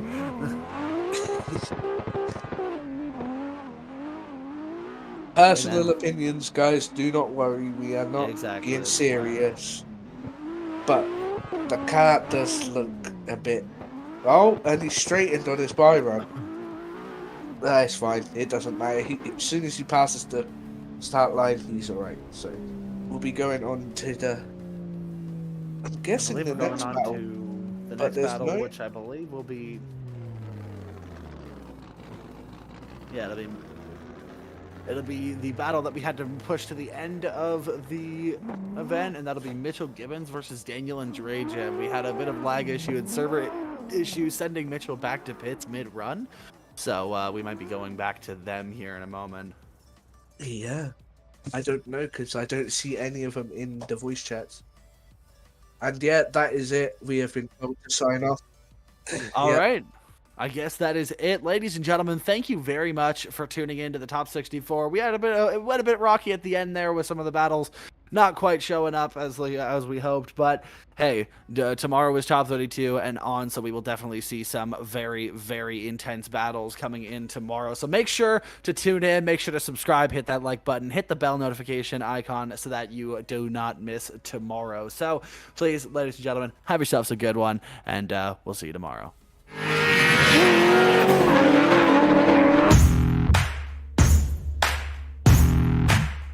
Hello everybody, welcome to Scottish Virtual Drift Championship. Today we are at Driftland in Scotland, one of Scotland's most popular tracks and a track where some of the most violent drifting happens.